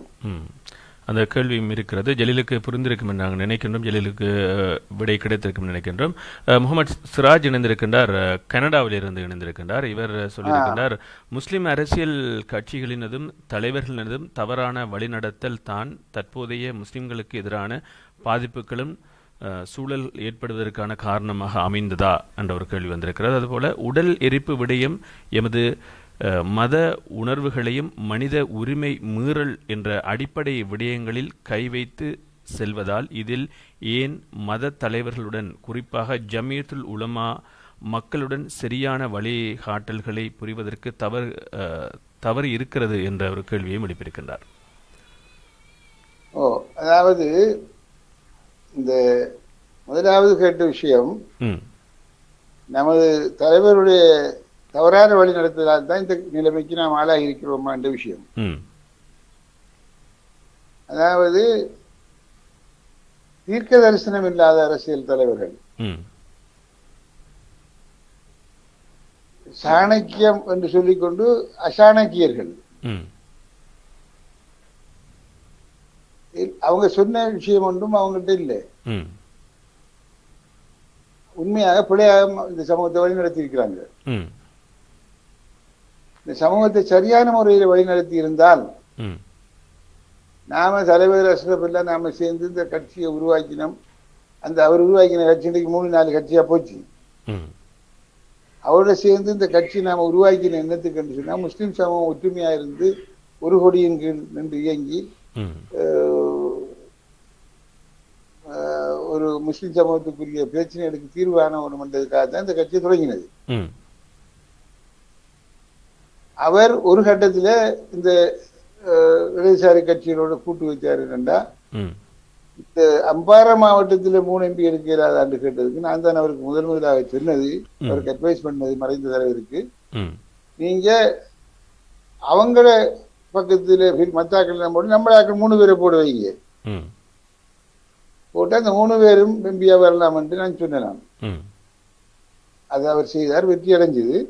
ஆனா நிலைமை என்னண்டா, அன்றிருந்த பெரும்பான்மை மக்கள் இன்றைக்கு இருக்கிறார்கள். இன்றைக்கு சரியா கணக்கு பார்த்து பிரிச்சு போற அளவுக்கு படிச்சுட்டாங்க. அன்றைக்கு அப்படி இருக்கல. அன்றைக்கு அவங்க சும்மா நினைச்சு அதுக்கு தனித்தனியா தெளிவாக்கடை போட்டாங்க. இப்ப அந்த நிலைமை இல்லை. இப்ப படிப்பு கூடி போச்சு எல்லா இடமும். ஆகவே இப்ப இருக்கிற சூழ்நிலைக்கு ஏற்ற மாதிரி இந்த இப்ப இருக்கிற முஸ்லிம் தலைவர்கள் செயல்பட்டு இருக்கணும். நம்மளோட சொந்த கட்சியில நாம கேட்கணும். அப்ப அது அவங்களுக்கும் பிரச்சனை இல்லையே. இப்ப மொட்டுக்கு எதிராக டெலிபோனுக்கு போட்டுட்டான்டா, இவன் பெரும்பான்மை கூடாண்டு இன்னொரு பெரும்பான்மையை தானே போட்டான் குறைபாடு இல்லையே. அவங்க அவங்கள கட்சியில கேட்காங்க, நமக்கு தேவைண்டா அவன் வந்து நமக்கு சப்போர்ட் பண்ணுவான் என்ற ஒரு எண்ணத்தை 2 கட்சிக்கும் உண்டாக்கும். அப்ப நான் என்ன செய்திருக்கணும் என்றால், தலைவர் உருவாக்கின இந்த கட்சியை அன்றைக்கு இருந்த சூழ்நிலையில் அவர் அப்படி யோசிச்சார். இன்றைக்கு அங்குள்ள மக்கள் படிச்சுட்டாங்க. ஆகவே அவங்களுக்கிட்ட நாம போய் நாம 3 பேரை போட்டு நாம 3 பேர் வாரன்ற வெற்றி அளிக்காது. ஆனபடியா நாம இன்றைக்கு தலைவருடைய ஆரம்ப தொடக்கத்துக்கு நான் வரணும், நாம தனியாக இயங்கணும் என்ற ஒரு முடிவுக்கு அவங்க வந்திருக்கலாம். வந்து நம்ம கட்சியில, அதாவது எந்த கட்சி என்றாலும் முஸ்லிம்களுடைய கட்சியை முஸ்லிம் தலைவர்த்துவம் வைக்கிறாங்க, அது முஸ்லிம் கட்சி என்று சொல்றாங்க. என்ன கட்சி என்று சொன்னாலும் பரவாயில்லை, முஸ்லிம்கள் தலைமைத்துவம் வைக்கின்ற முஸ்லிம் மக்களுக்கு இடையில் உள்ள கட்சிகள் தனித்தனியாக கேட்டாலும் கூட இப்ப இருக்கிற எம்பி அளவுக்கு எம்பி வரலாம் தானே, வந்திருக்கும். அவங்க எடுத்த வாக்குகளுக்கு 2 MP வர்றது கஷ்டம் இல்லையே முஸ்லிம் காங்கிரஸுக்கு. அதே போல தேசிய காங்கிரஸுக்கு கொண்டு வர்றது பிரச்சனை இல்லை, மக்கள் காங்கிரஸுக்கு கொண்டு வர்றது பிரச்சனை இல்லை. சேர்ந்து கேட்டும் அவ்வளவுதானே வந்திருக்கு. ஆகவே நம்ம தனித்துவத்தை வைத்துக் கொண்டு தனித்துவத்தை பேணிக்கொண்டு செயற்பட்டிருந்தால் நமக்கு ஒரு மரியாதையும் இருந்திருக்கும். நம்முடைய பிரச்சனைகளை நாம அடிச்சு பேசக்கூடிய ஒரு சக்தியும் வல்லமையும் ஒரு மன உறுதியும் நமக்கு ஏற்பட்டிருக்கும். தலைவர் அஷ்ரஃப் அவர்கள் குரல் எழுப்பினது போல அந்த குரலை பாராளுமன்றத்துக்குள்ள எழுப்புற அந்த தைரியம் வரணும் என்றால் நாம தனித்து நம்முடைய கட்சியில கேட்டு வென்றிக்கணும். இப்ப இவங்களுக்கு எழும்பேல அங்கால் அந்தாக்கள் பார்த்துக்கு இருக்கிறான் தெளிவங்கார், நம்மள கட்சியில கேட்டு போட்டு அங்கால வராங்க. அந்த ஒரு நிலைமைக்கு நாம போயிருக்க தேவையில்லையே. அப்படி இல்லை என்று சாணக்கியம் புத்திசாலித்தனம் என்று வந்திருந்தா ஆட்சிக்கு யார் வரப்போறானோ அவனோட சேர்ந்து போயிருக்கணும். சேர்ந்து போய் அவங்களோட கட்சியில கேட்டு அவங்களோட கட்சியில கேட்டிருந்தாலும் அவங்களுக்கு வரும் 2-3 சீட் வரும். அதே போல மொத்தமாக 5-6 சீட் வரலாம். அதை வச்சு அவங்க அரசாங்கத்துடைய உறுப்பினர்களாக அது அந்த கட்சியின் சார்பான ஆட்களாக இருந்திருப்பாங்க. அவங்களுக்கு அமைச்சு பதவியும் கிடைச்சிருக்கும், எல்லாம் நடந்திருக்கும். அதையும் கூட செய்யலை. அரசாங்கத்துக்கு சார்பாக கட்சி என்று கேட்டு தேசிய காங்கிரஸ்காரர்களுக்கு ஏசி கொண்டு தெரிஞ்சதை ஒழிய அது ஒரு புத்திசாலித்தனமான நடவடிக்கை என்றால் செய்திருக்கிறேன் அவங்க அங்கீகரிக்கல. இப்ப தேசிய காங்கிரஸ் யோசித்த விஷயமா தான். நாங்க மொட்டில கேட்டாலும் எங்களுக்கு மொட்டுக்காரனான சீல் அது குத்தப்படும். நாம நம்மளோட கட்சியில கேட்டா நம்ம சுதந்திரமாக நாங்க முஸ்லீம்களுடைய தனி வாக்குல வந்திருக்கிறோம். 40,000 வந்தாலும் அது முஸ்லீம்களுடைய வாக்கு, முஸ்லீம்களுக்காக நான் பிரதிநிதி என்ற ஒரு தைரியத்தோடு நான் பேசுற நிலைமை ஏற்படும் என்று நினைச்சு அதை நாங்க தனியாக கேட்டோம். இவங்க சும்மா போயிட்டு அங்க ஒரு இடத்துல சேர்ந்து ஒரு இடத்துல பிரிஞ்சு ஒரு இடத்துல தனிஞ்சு ஒரு இடத்துல சுயேட்சை இப்படி பல கூத்து காட்டினாங்க. கடைசியா ஒன்றும் இல்லை. இப்ப மக்களை பிழையா வழிநடத்தி போட்டு மக்கள் அவங்களை சபிக்கிறாங்க. இவன் எங்களுக்கு பிழையா சொல்லி எங்களை வாக்க வாங்கி திரும்பி ஆயிட்டான், இப்ப வேற நோயில வாக்கான்னு மக்கள் ஏசுறாங்க. மக்களை சரியான முறையை வழிநடத்தல, மக்களுக்கு சரியான கணிப்பை சொல்லல. இதான் இந்த நாட்டில் நடக்க போகுது, இப்படித்தான் நாம நிற்கணும்னு சொல்லல. அது உண்மைக்கு புறம்பான முறையில பேசி மக்களை பிழையாக வழி நடத்தி அவங்களுக்கு பிழையான உணர்வுகளை தூண்டி அவங்கள பக்கத்துக்கு வாக்களிக்க வச்சு போட்டு இன்றைக்கு ஒன்றும் செய்ய இல்லாத ஆட்களாக ஒரு ஒரு நிற்கதியான நிலையில நிற்கிறாங்க. ஆகவே அவருடைய கேள்விக்கு பதில் என்னென்றால் அவர்கள் பிழையான முறையில வழி நடத்துகிறார்கள். அந்த வழி நடத்தல் தான் நம்மளுக்கு இந்த சீரழிவு காரணம் என்றுதான் என்னுடைய கருத்து. அதுபோல இன்னொரு கேள்வி இருக்கிறது. குறிப்பாக இந்த புதிய அரசியல் அமைப்பு கொண்டு வர வேண்டும் என்ற நிலைப்பாடு தேசிய காங்கிரஸ் இடத்திலே அன்றிருந்தே வந்து கொண்டிருக்கிறது. இந்த புதிய அரசியல் அமைப்பு அந்த இதற்குள்ளே அடங்கி இருக்கின்ற தேசிய காங்கிரசினால் முன்மொழியப்படுகின்ற விடயங்கள் என்னவென்று கூறலாமா? இப்ப அது தேசிய காங்கிரஸ் தொடர்ந்து சொல்லி வருகிறது. நாங்க 3 விஷயங்களை கேட்டோம். மஹிந்த ராஜபக்ஷ அவரிடத்திலே 2 விஷயத்தை செய்தார். வடக்கை கிழக்கை பிரிக்கிற விஷயம், புலியை இல்லத்தாக்குற விஷயம். 3வது விஷயம் ஒரு புதிய கான்ஸ்டிடியூஷன், புதிய அரசியல் அமைப்பை கேட்டோம். அதை அவர் செய்யல. அவருடைய தம்பியோட காலத்தில் அவர் செய்வார் என்று நம்பி நாங்கள் அவருக்கு வாக்களிக்கிறோம் என்று சொல்லித்தான் அவருக்கு ஆதரவாக தேசிய காங்கிரஸ் நின்றது ஜனாதிபதி தேர்தலில். அவரும் ஓம் செய்தார் என்று சொன்னார். மற்றது தமிழ் விடுதலை கூட்டணி, தமிழ் கட்சிகள் எல்லாம் போய் பேசிய நேரத்திலையும் அவர் நாங்கள் புதிய ஒரு அரசியல் அமைப்பை கொண்டு வருவோம் என்றுதான் சொன்னார்கள். புதிய ஒரு அரசியல் அமைப்பை கொண்டு வர்றதுக்கு அவங்க பொதுவாக ஏற்றுக்கொண்டிருக்கிறாங்க. ஆகவே இந்த 20வது சட்ட திருத்தத்தை கொண்டு வந்த பொழுது தேசிய காங்கிரஸ் தலைவர் சொன்னார், நீங்க இதை கொண்டு வரத்தை விட இதுக்கு 3-2 எடுத்து பாஸ் பண்றதுக்கு மெனக்கிறத விட்டுட்டு ஒரு அந்த நீங்க ஏற்றுக்கொண்டது போல அந்த புதிய அரசியல் அமைப்பை கொண்டு வாங்க, கொண்டு வந்து அதே பாஸ் பண்ணினா இதுல தேவையில்லாத விஷயங்கள் அதில் அகற்றித்தானே நீங்க அதை கொண்டு வருவீங்க. 19 இருக்கிற தேவையில்லாத எல்லாத்தையும் நீக்கி போட்டுத்தானே புதுசை கொண்டு வருவீங்க. அப்ப 19 இருக்கிற நீங்க நினைக்கிற தேவையில்லை நினைக்கிற விஷயங்களை நீக்கிறதுக்கு 20 ஒன்று தேவையில்லையே, புதிய அரசியல் அமைப்பை கொண்டு வாங்க என்று சொல்லி சொன்னார். அவங்க சொன்னாங்க புதிய அரசியல் அமைப்பை நாங்கள் கொண்டு வருவோம், உடனடியாக எங்களுக்கு இந்த நிர்வாக தேவைகளுக்காக சில விஷயங்களுக்காக 20 பாஸ் பண்ண வேண்டியிருக்கு, 20 கொண்டாட கொண்டாந்து பாஸ் பண்ணிட்டாங்க. சரி, உங்களுடைய கேள்வி என்னென்றா தேசிய காங்கிரஸ் இந்த புதிய அரசியல் உங்களோட ப்ரொபோசல் என்ன என்ற தனி கேட்குறீங்க.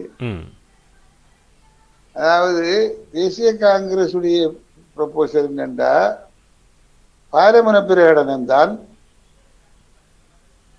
சிறந்த ஒரு அரசியல் அமைப்புக்கு உரிய விஷயம் என்று நாங்கள் அப்போதும் இப்போதும் சொல்லி வரோம்.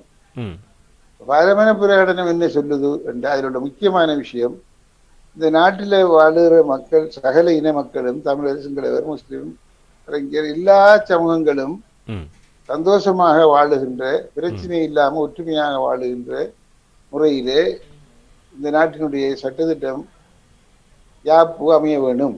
ம் அப்படி நீங்க இதை செய்யறதா இருந்தா அதுக்கு லேசான ஒரு வழி என்னென்றால், ம் ஒவ்வொரு மாவட்டங்களிலும் அங்கு வாழுகின்ற சனத்தொகையின் வீதாசாரத்துக்கு ஏற்ப ம் அவர்களுக்கு உத்தியோகம், காணி, மற்ற விஷயங்கள் எல்லாம் பகிர்ந்தளிக்கப்பட வேணும். ம் அப்படி பகிர்ந்தளிக்கப்பட்டால் ம் ஒரு பிரச்சனையும் வராது.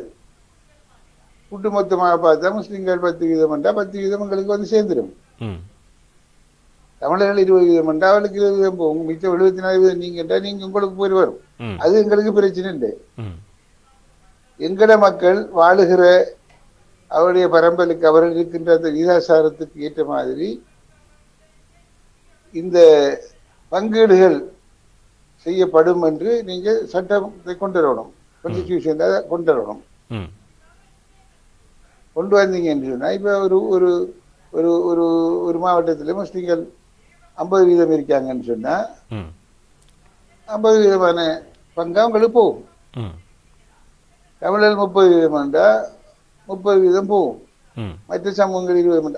எந்த வீதாசாரத்தில் இருக்கிறாங்களோ ம் சிங்களவர்கள் அங்கே 5% இருந்தால் 5% போகும். ம் அவங்கள சன தொகையினுடைய வீதாசாரத்துக்கு ஏற்ப ம் சகலவும் பங்கிடப்பட வேணும்.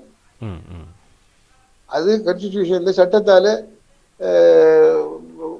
கட்டுப்படுத்தப்பட வேணும். ம் அப்படி செய்தால் எந்த பிரச்சனையுமே வராது. ம் எனக்கு காணி, இந்த காணி அவன் பிடிக்கான, அவனுக்கு காணி இல்லை, எனக்கு காணி அங்கே இந்த பிரச்சனை, எங்களுக்கு உத்தியோகம் தரல, 1000 உத்தியோகம் வந்து எங்களுக்கு 5 தான், இந்த கதையில் ஒன்றும் வராது. ம் ம் அதைத்தான் அந்த முக்கியமா நான் பழைய ஒரு விஷயத்தை நினைவு வருது எனக்கு. ம் ஜிஜி மன்னம் போல 50க்கு 50 கேட்டதால இன்றைக்கு ஒன்றுமே இல்லாம போனது. ம் ம் 20% தமிழாக்கள் இருந்துட்டு அவன் 50% கேட்டா கொடுப்பானா? ம் அப்ப அந்த நேரத்திலேயே அவங்கள வீதாச்சாரம் இது, எங்களை வீதாச்சாரம் இந்த நீங்க 70 நீங்க 70 30 நாங்க முஸ்லீம்கள் தமிழர்டா, முஸ்லீம்களுக்கு 10 அவங்கள 10 எங்களை 20 தா என்று கேட்டிருந்தா அதை ஒரு நியாயமா பார்த்திருப்பாங்க. இதுல வந்து அப்படி இல்லாம 50க்கு 50 என்று சொன்னதால ஒன்றுமே இல்லாம போச்சு. அந்த 50க்கு 50 பட்சப்புல அவர் கேட்டது சமஷ்டிதான் இந்த நாட்டுக்கு சரியான தீர்வு என்று தந்தை செல்நாயம் சொன்னார். சொல்லி அப்படி வந்துச்சு. அந்த போராட்டம் அப்படி வந்து நீ அதுவும் சமஷ்டி என்றால் அது பிரிவினை என்று பெரும்பான்மை சமூகம் சொல்லிச்சு. சமஷ்டி அவங்க அப்படி தமிழையும் கொண்டாங்க. அப்ப இந்த பிரச்சனை சீரியல்ல பிரச்சனை வளர்ந்து கொண்டுதான் போச்சு. ஆகவே இந்த நிலை ஒன்றும் தேவையில்லை. நீங்க வீதாசார அடிப்படையில பகிர்ந்து கொடுங்க. அந்தந்த பகுதிகளில் வாழ்ற மக்கள் வீதாசாரத்துக்கு ஏற்ப பங்கீடுகள் நடக்க வரும். நடந்தால் ஒரு பிரச்சனையும் இல்லை. மற்ற எல்லாம் என்ன, இப்ப யூனிவர்சிட்டி அட்மிஷன் என்றாலும் அந்த வீதாசாரப்படி கிடைக்கணும். தொழில் என்றால் தொழில் அந்த வீதாசாரப்படி கிடைக்கணும். காணி என்றால் அந்த வீதாசாரப்படி கிடைக்கணும். பாதுகாப்பு படையில் ஆக்கள் சேர்க்கிறா அந்த வீதாசாரப்படி வரணும். அப்ப அந்த வீதாசாரப்படி வறுமை இருந்தா ஒரு பிரச்சனையும் இல்லை, எல்லாரும் சந்தோஷமா இருப்பாங்க. அதை விட கூட எங்களுக்கு தாங்கட்டு ஒரு கேட்கிறாது. ஆகவே அந்த அடிப்படையில இந்த கான்ஸ்டிடியூஷன் அமைய வேணும். மற்ற பொதுவான விஷயங்கள் எல்லாமே இருக்கு, அதெல்லாம் அது அப்படியே வரலாம். இந்த விஷயத்துல நீங்க பங்கீடு விஷயத்துல வீதாசாரப்படி செய்யறன்றத கான்ஸ்டிடியூஷன்ல போட்டு செய்தீங்கன்னா ஒரு பிரச்சனையும் இல்லைன்றதான் தேசிய காங்கிரசுடைய நிலைப்பாடு. அதுபோல இன்னொரு விடயம் இருக்கிறது. கிழக்கு மக்களை கிழக்கு தலைவர்கள் தான் ஆள வேண்டும் என்ற ஒரு ஆதங்கம் இப்பொழுது கிழக்கு பகுதியிலே மக்களிடத்திலே எழுந்திருக்கிறது. இது தொடர்பிலே உங்களது கருத்து என்ன?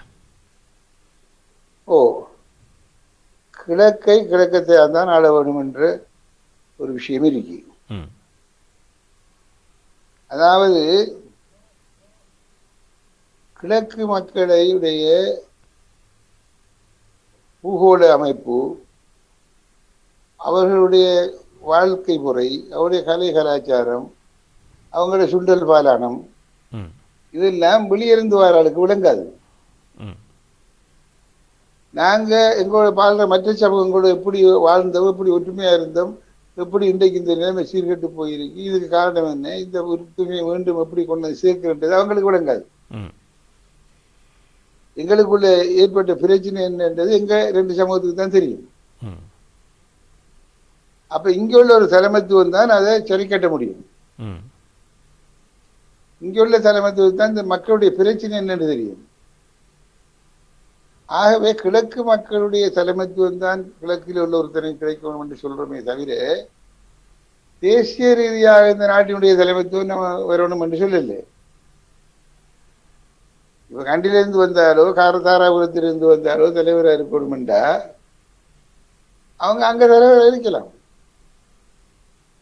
இப்ப யாழ்ப்பாணத்துல எப்பயாவது ஒரு பிரச்சனை வந்திருக்கா, வடக்கத்தான் தான் ஆளணும், வடக்கு தலைமைத்துவம் தான் எங்களுக்கு வேணும் என்று இல்லையே. நீண்ட நெடுங்காலமாக அவங்க பேசாம இருக்கிறாங்க. அங்குள்ளவன் தான் வாரான் தலைவன். கொழும்பிலே போய் வாழ்றன் என்றாலும் அங்க உள்ளவன் அவன் வந்து இந்த எலெக்ஷனுக்கு டிவெண்டுக்கு இந்தியாவும் போறான், அவங்களுக்காக பேசுறான். இது நமக்கு அப்படி இல்லையே. நமக்கு எங்கேயோ வளர்ந்து எங்கேயோ உள்ள ஆக்கள் வந்து இந்த உங்களுக்கு நான் தாண்ட தலைவர் என்று சொல்ற ஒரு நிலைமை இருக்கக்கூடாது என்பதுதான் உண்மையான நிலைப்பாடு. அது நமது மக்கள் நினைக்கிற விஷயம் சரி. கிழக்கில் உள்ள பிரச்சனைக்கு கிழக்கில் உள்ள தலைமைத்துவம் தான் வேணும். வடக்கு கிழக்கு பிரச்சனையை பேசணும் என்றால் வடக்கில் உள்ள தலைவர்களும் கிழக்கில் உள்ள தலைவர்களும் சேர்ந்து பேசித்தான் இது சரி கட்டலாமே தவிர, கொழும்பில இருந்து அல்லது வடக்கு இந்த கண்டியில இருந்து தாராபுரத்திலிருந்து வந்து அவங்க பேசி தீர்க்கல. அவ என்கிற பிரச்சனைகளுக்கு தீர்வு என்கிற விஷயத்தை சரியாக புரிந்து கொண்டவர்கள் தான் தலைமைத்துவத்திலே இருக்கணும் என்றதுதான். வேற பிரச்சனை. தலைவர் அஷ்ரப் வந்து இந்த கட்சியை உருவாக்குற பொழுது இது ஒரு விவசாய தலைமைத்துவமாகத்தான் அவர் உருவாக்கினார். அவர் ஒரு விவசாய தலைமைத்துவத்தை உடையவர், அதாவது அக்ரிகல்ச்சர் லீடர்ஷிப். அதுக்கு முந்தி வெளியிலிருந்து இறக்குமதி செய்து கொண்டு வந்த தலைமைத்துவம் எல்லாம் கமர்ஷியல் லீடர்ஸ், அவர்கள் வர்த்தக தலைவர்கள். ஆனா கிழக்குக்கு அக்ரிகல்ச்சர் லீடர்ஷிப் தான் வேணும். கிழக்கு வந்து விவசாய பகுதி, விவசாய தலைமைத்துவம் தான் இருக்கணும் என்ற கொள்கையில உறுதியாக இருந்து அவர் விவசாய தலைவனாகத்தான் அஷ்ரப் வந்தார். அப்படித்தான் செயல்பட்டார். அவர் எப்போதுமே அந்த சிந்தனை தான் இருந்தார். அந்த இது தலைகீழ மாறி இன்றைக்கு வியாபாரி மாறலாம் வந்து தலைவன் ஆயிட்டான். இந்த சூழ்நிலை, இந்த நிலையை நாங்கள் ஏற்றுக்கொள்ள முடியாது. அவங்களோட எங்களுக்கு தனிப்பட்ட கோபம் இல்லை. அவங்க நல்ல அவங்களோட பகுதியில் அவங்க தலைவராக இருக்கட்டும், அல்லது முழு சிறையில் ஐக்கிய தேசிய கட்சியில முஸ்லிம் காங்கிரஸ் தலைவர், கண்டி மாவட்டத்துக்கு அமைப்பாளர், கண்டி தேர்தல் தொகுதிக்கு. அப்ப அவர் அங்க அதன் மூலமாக வந்து அப்படியே ஒரு தேசிய தலைவராக கூட வரலாம். அந்த அதுல எல்லாம் எங்களுக்கு அவங்கள தலைமைத்துவம் பாருறது, அவங்கள மக்களுக்கு அவங்க தலைமைத்துவம் வகிக்கிறது எல்லாம் பிரச்சனை. அது பிரச்சனையே இல்லை. நமக்கு பிரச்சனை என்றால் நம்முடைய பிரச்சனையோட உணர்ந்தாக்கள், இந்த மண்ணில பிறந்தாக்கள், இந்த மண்ணில வாழ்ந்தாக்கள், இந்த வாழ்ந்தாக்கள், இந்த மண்ணில் இருக்கிற பிரச்சனைகள் என்னென்று தெரிஞ்சாக்கள், இங்குள்ள விவசாய நிலங்களில் இது, இங்குள்ள பாஸ்டன் லைன் அதாவது மேய்ச்சல் தரைகள் இது, இங்குள்ள கடல் வளத்தில் என்ன பிரச்சனை இருக்கு, இங்குள்ள வயல் வளத்தில் என்ன இருக்கு, இதையெல்லாம் சரியாக தெரிந்து கொண்டவர்கள் நமக்கு தலைமைத்துவம் வைக்கிற பொழுது நம்முடைய பிரச்சனைகள் இலகுவாக எடுத்து சொல்லப்படும், தீர்க்கப்படும், பேசப்படும். ஆகவே கிழக்கு மக்களுக்கு அவங்களால் தான் தலைவர்கள் போகணும் என்றதுல எந்த பிழையும் இல்லையே. இடையில உள்ளாக்கள் வந்து இதுக்குள்ள தலையிடணும் என்றுதான் இப்ப நாங்க எல்லாம் யோசிக்கிற விஷயம். அதாவது இந்த கிழக்கு மக்கள் அதுதான் யோசிக்கிறாங்க. கிழக்கு மக்களுக்கு அது விளங்குது, நமக்கு நம்முடைய ஆக்கள் தலைமைத்துவம் இருக்கணும். அது என்னருண்டா நாம ஒரு ஆளை குறிப்பிட்டு சொல்லலையே. கிழக்குல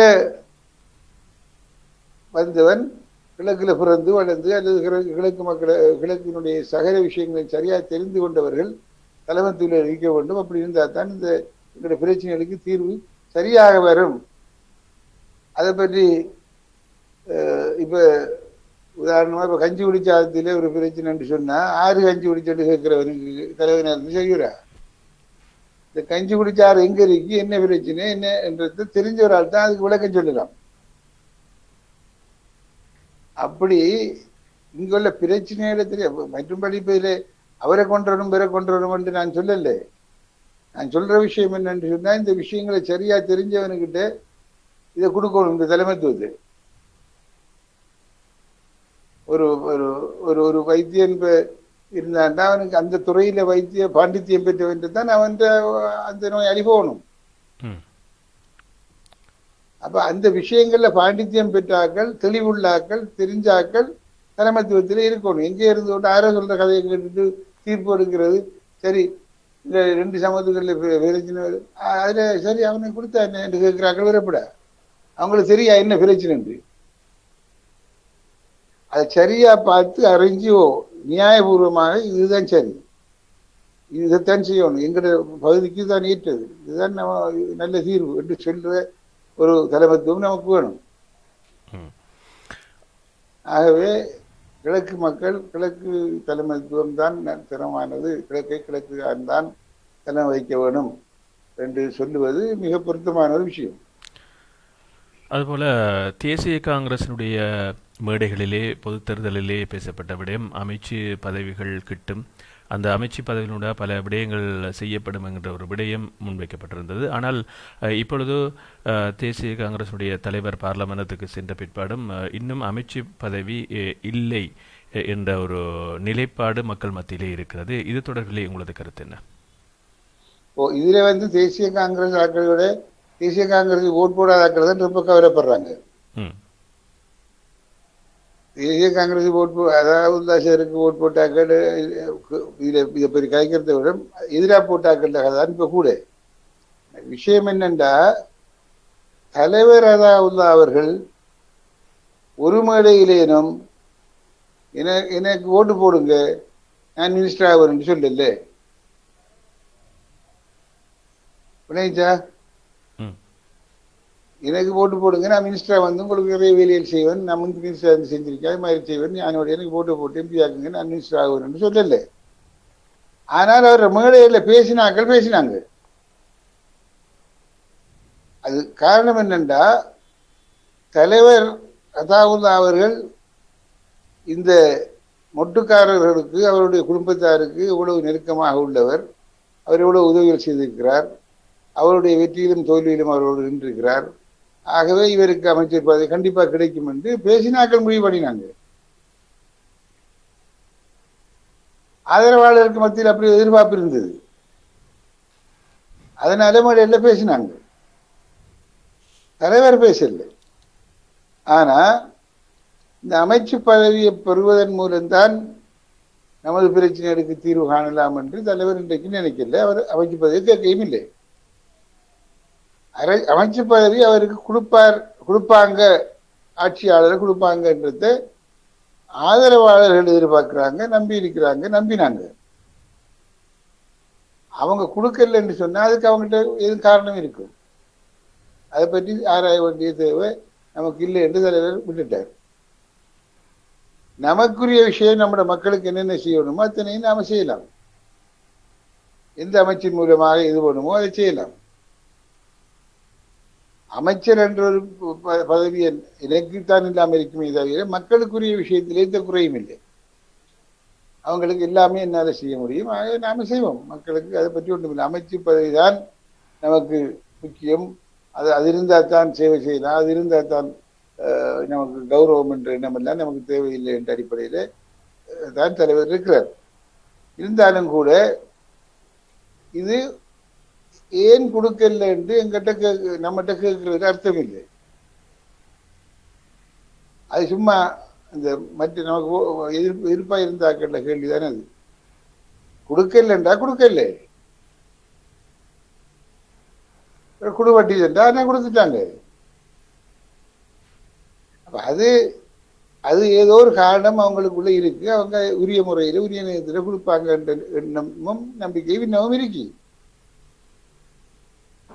அதை அவங்க செய்கிற நேரம் செய்வாங்க. அதை பற்றி நமக்கு கவலை இல்லை. முஸ்லிம் தேசிய காங்கிரஸ் அமைச்சர் பதவிக்காக பின்னால் செய்கிற கட்சி இல்லை. தேசிய காங்கிரஸ் மக்களுடைய முஸ்லிம் மக்களுடைய ஒரு குரலாக முஸ்லிம்களுடைய பிரச்சனைகளுக்கு தீர்வு காண்பதற்கு அரசிடத்திலே வலியுறுத்தி அரசில் உள்ள அமைச்சர்களை பிடிச்சி அந்த மக்கள் வேலையில செய்து கொண்டு போவதுதான் தேசிய காங்கிரசுடைய பணி. அதை செய்து கொண்டு போவாங்க. அதை செய்வடும். எந்த பிரச்சனையும் இல்லை. அதில் மக்கள் அதை பற்றி நம்ம ஆதரவாளர்கள் கவலைப்படுத்தவில்லை. அதுபோல இன்னொரு கேள்வி இருக்கிறது.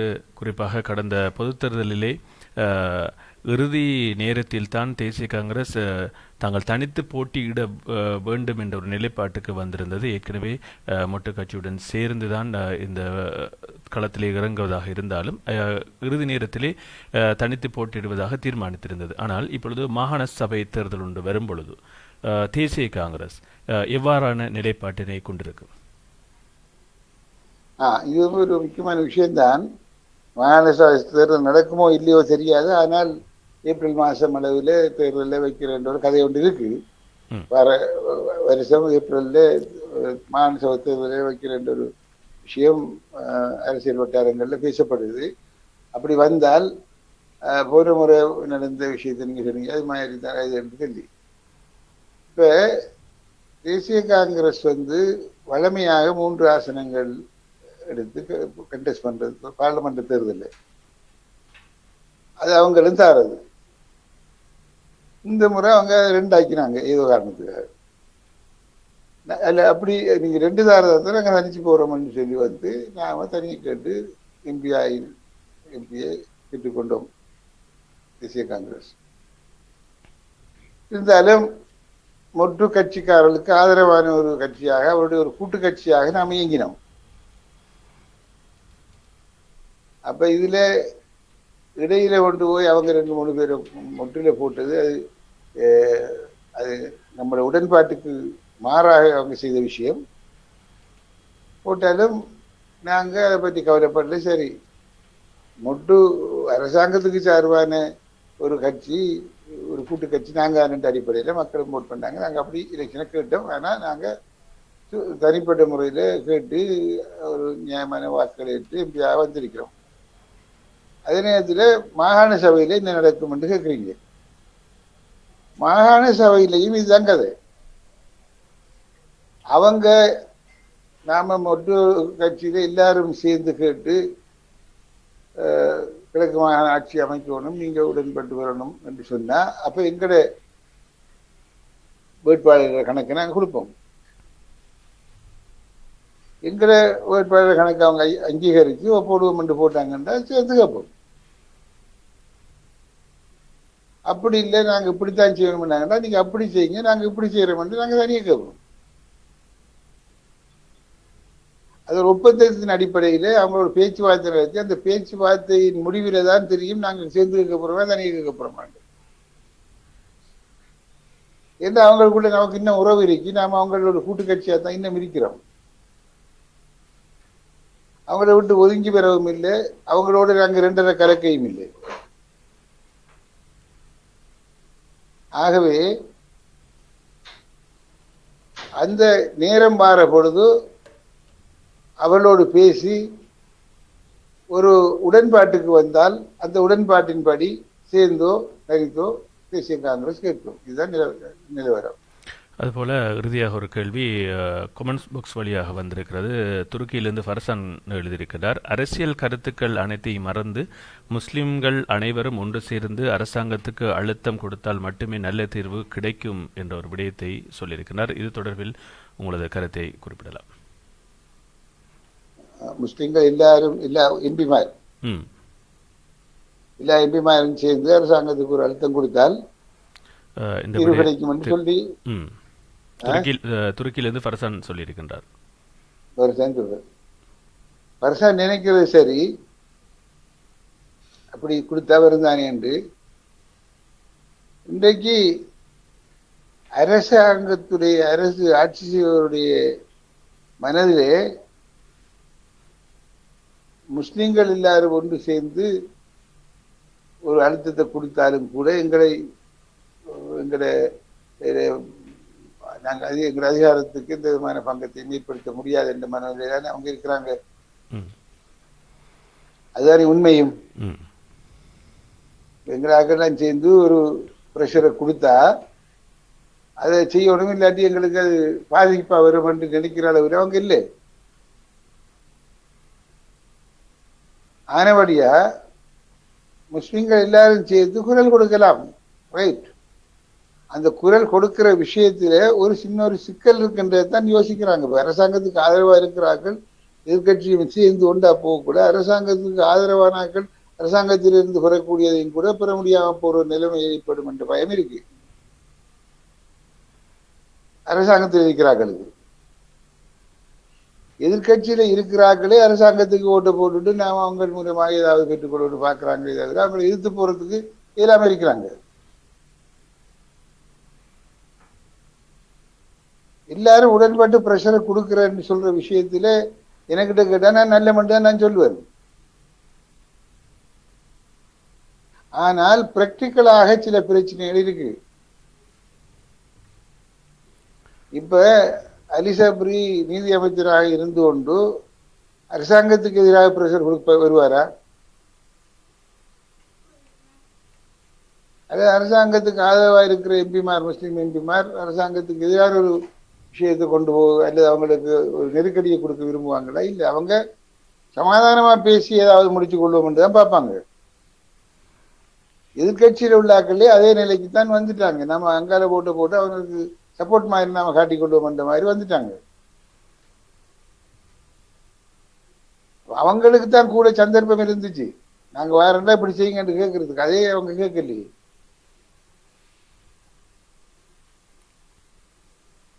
விளங்குதா? ஆனபடியா இது ஒரு கேட்கறதுக்கு நல்ல ஒரு விஷயம். இது நல்ல அப்படி நல்ல இருந்தானே என்ற ஒரு விஷயம்தான். ஆனா பிராக்டிக்கலாக அது செயற்பட மாட்டாது. செயற்படுற அளவுக்கு நம்முடைய ஆக்கள் இல்லை. நிச்சயமாக ஏராளமான விடயங்களை நாங்கள் பேசியிருந்தோம். எதிரொலி சமகால அரசியல் நிகழ்ச்சியோடு இணைந்திருந்தோம். குறிப்பாக இன்றைய நிகழ்ச்சியிலே கலந்து சிறப்பித்த தேசிய காங்கிரசினுடைய பிரதி தலைவர், பிரதம ஆலோசகர் டாக்டர் ஏ உதுமாலபி அவர்களுக்கு நாங்கள் இந்த சந்தர்ப்பத்தில் தாருஷஃபா முகநூல் தொலைக்காட்சியின் வாயிலாக நாங்கள் நன்றிகளையும் வாழ்த்துக்களையும் சொல்லிக் கொள்கின்றோம். நன்றி சார், இணைந்து கொண்டமைக்கு நன்றி. Okay, thank you very much. அஸ்ஸலாமு அலைக்கும். வலைக்கம் அஸ்லாம் வரஹ்மத்துல்லாஹி வபரகாத்துஹு. மற்றொரு எதிரொலி நிகழ்ச்சியிலே சந்திப்போம்.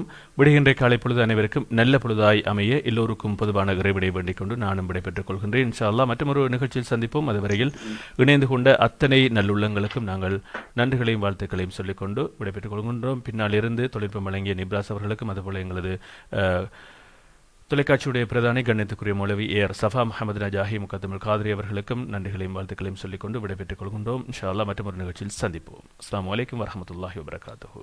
இப்பொழுது முகநூல் தொலைக்காட்சிகளில் முதல்வனாய் உங்கள் தாருஸ்ஸபா தொலைக்காட்சி.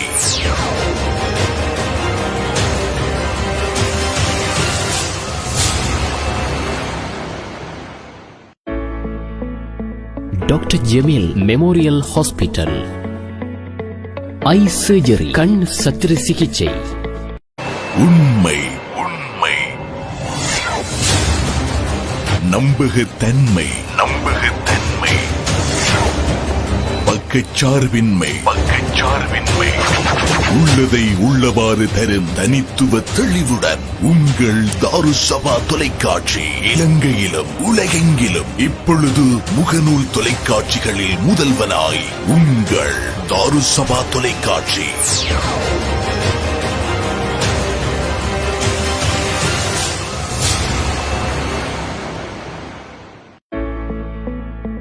Doctor Jameel memorial hospital. Eye surgery, கண் சத்திர சிகிச்சை. மூக்கு கண்ணாடிக்கான இலவச கண் பரிசோதனை. Doctor Jameel memorial hospital. இலக்கம் 37, காசிம் வீதி, கல்முனை. ஹாட்லைன் 0672229188. அதிநவீன தொழில்நுட்ப உபகரணங்களை பயன்படுத்தி சத்திர சிகிச்சைகள். தரம் வாய்ந்த கண் வில்லைகள், அனுபவம் வாய்ந்த வைத்திய நிபுணர்கள்.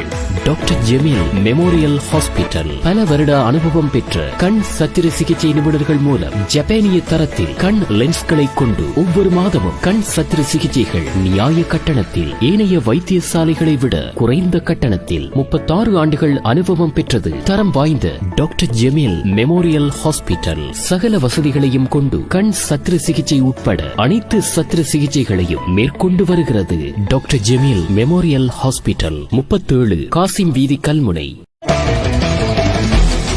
மின்சார கட்டணத்தால் அவதிப்படுபவரா நீங்கள்? கவலையை விடுங்கள். மிக குறைந்த கட்டணத்தில் சோலார் பவர் சிஸ்டம் ஒன்றை கொள்வனவு செய்திடுங்கள். 25 வருட உத்தரவாதம், அதிநவீன தொழில்நுட்பம், திருப்திகரமான சேவைகள். 3 அல்லது 5 வருடங்களில் உங்கள் முதலீட்டினை திருப்பி பெற்றுக் கொள்ளும் வாய்ப்பு இலங்கை மின்வெளி மற்றும் மீள் புத்தாக்க சக்தி அமைச்சினால் அங்கீகரிக்கப்பட்டது. கொள்வனவிற்கு நாடுங்கள். நெட்வெஸ் கம்ப்யூட்டர் சிஸ்டம், இலக்கம் 127 பிரதான வீதி, கல்முனை. தொடர்புகளுக்கு 07 2858 121.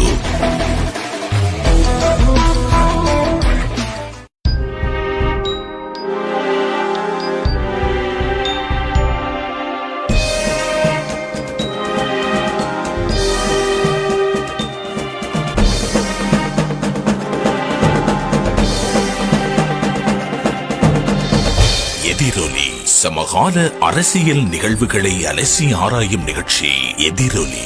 எதிரொலி எதிரொலி.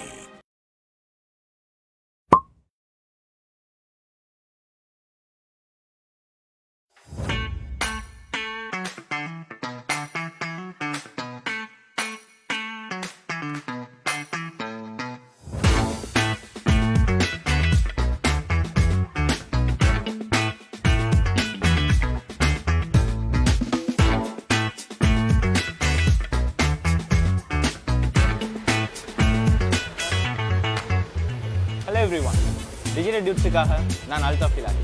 கிழக்கு கரையோர இந்த ஒரு பிராந்தியத்தில் அண்மை காலமாக அதிகளவான உணவகங்கள் உருவாக்கப்பட்டு வருகின்றன.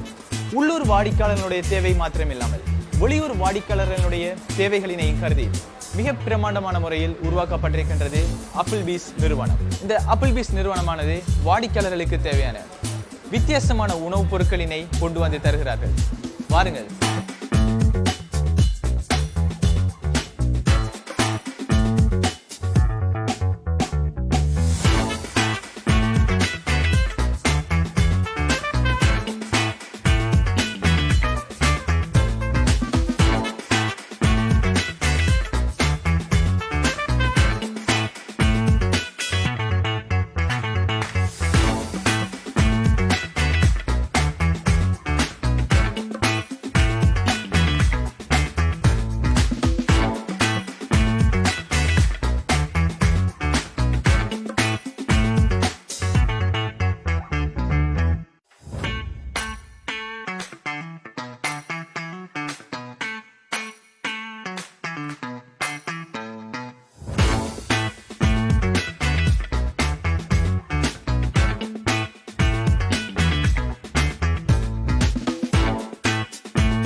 வலைக்கும் நான் வந்துட்டு ஆப்பிள்பீஸ்லேருந்து சிரோன்.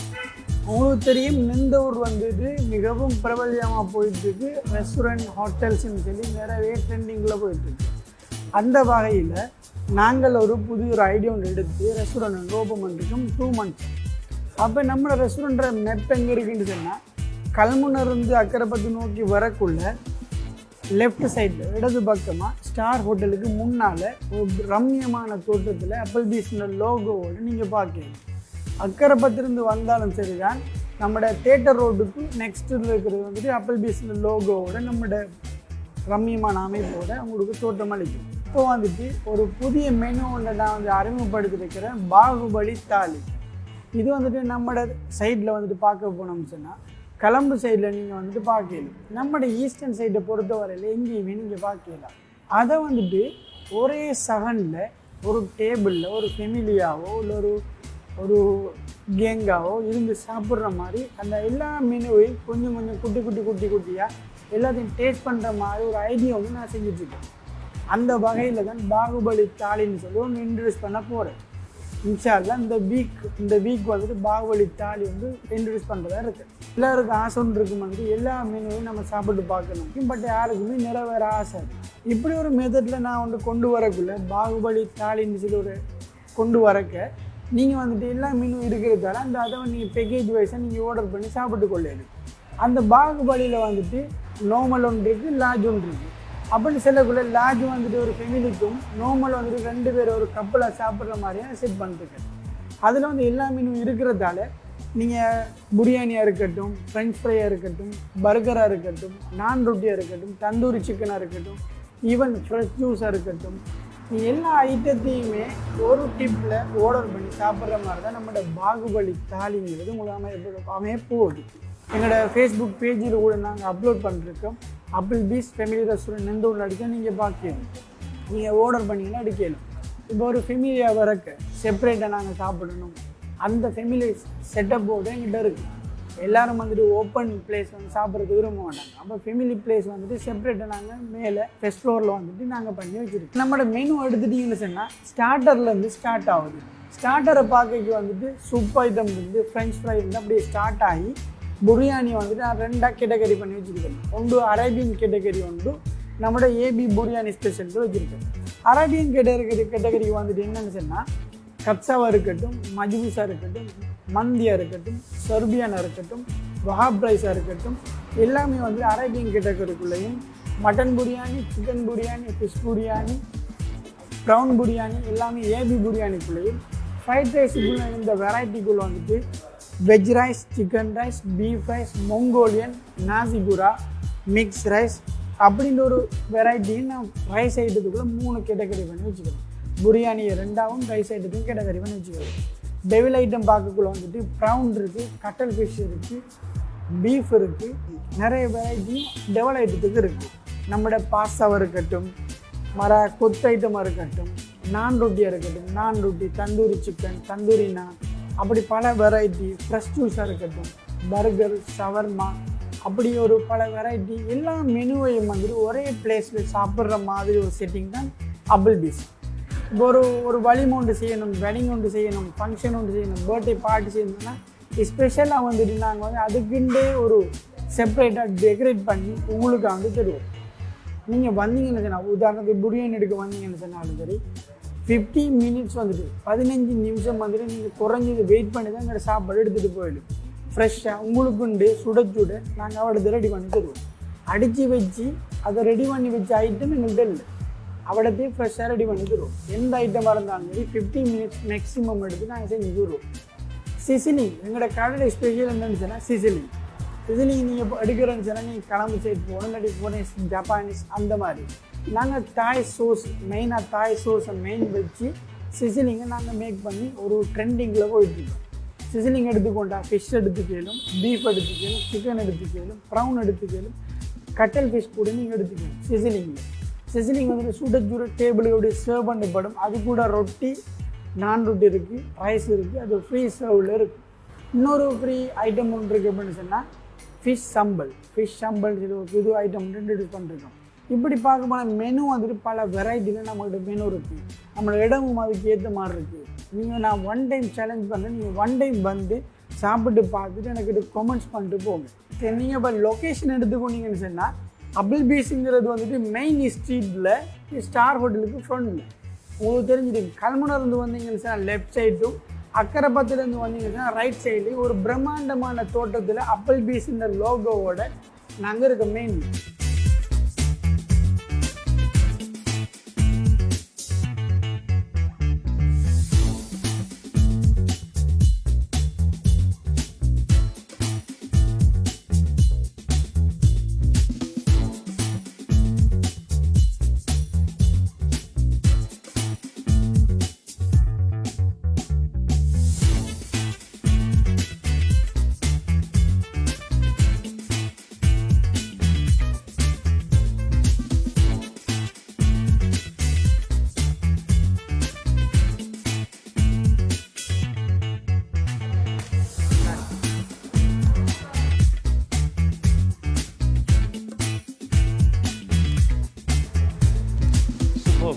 அப்பிள் பீஸ் வந்து எங்களுக்கு சேலஞ்ச் பண்ணியிருந்துச்சு, நீங்கள் வந்து சாப்பிட்டு பாருங்கள், சாப்பிட்டு பார்த்ததுக்கு பிறகு உங்களோட கொமெண்ட்ஸை சொல்லுங்க அப்படின்னு சொல்லி வந்து சாப்பிட்டோம்.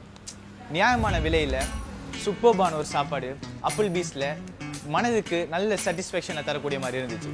நீங்களும் உங்களோட ஃபேமிலியோட வந்து சாப்பிட்டு பாருங்கள். சாப்பிட்டு பார்த்துட்டு மறக்காமல் உங்களோட கொமெண்ட்ஸை கீழே கொமெண்ட்டில் கொடுங்க.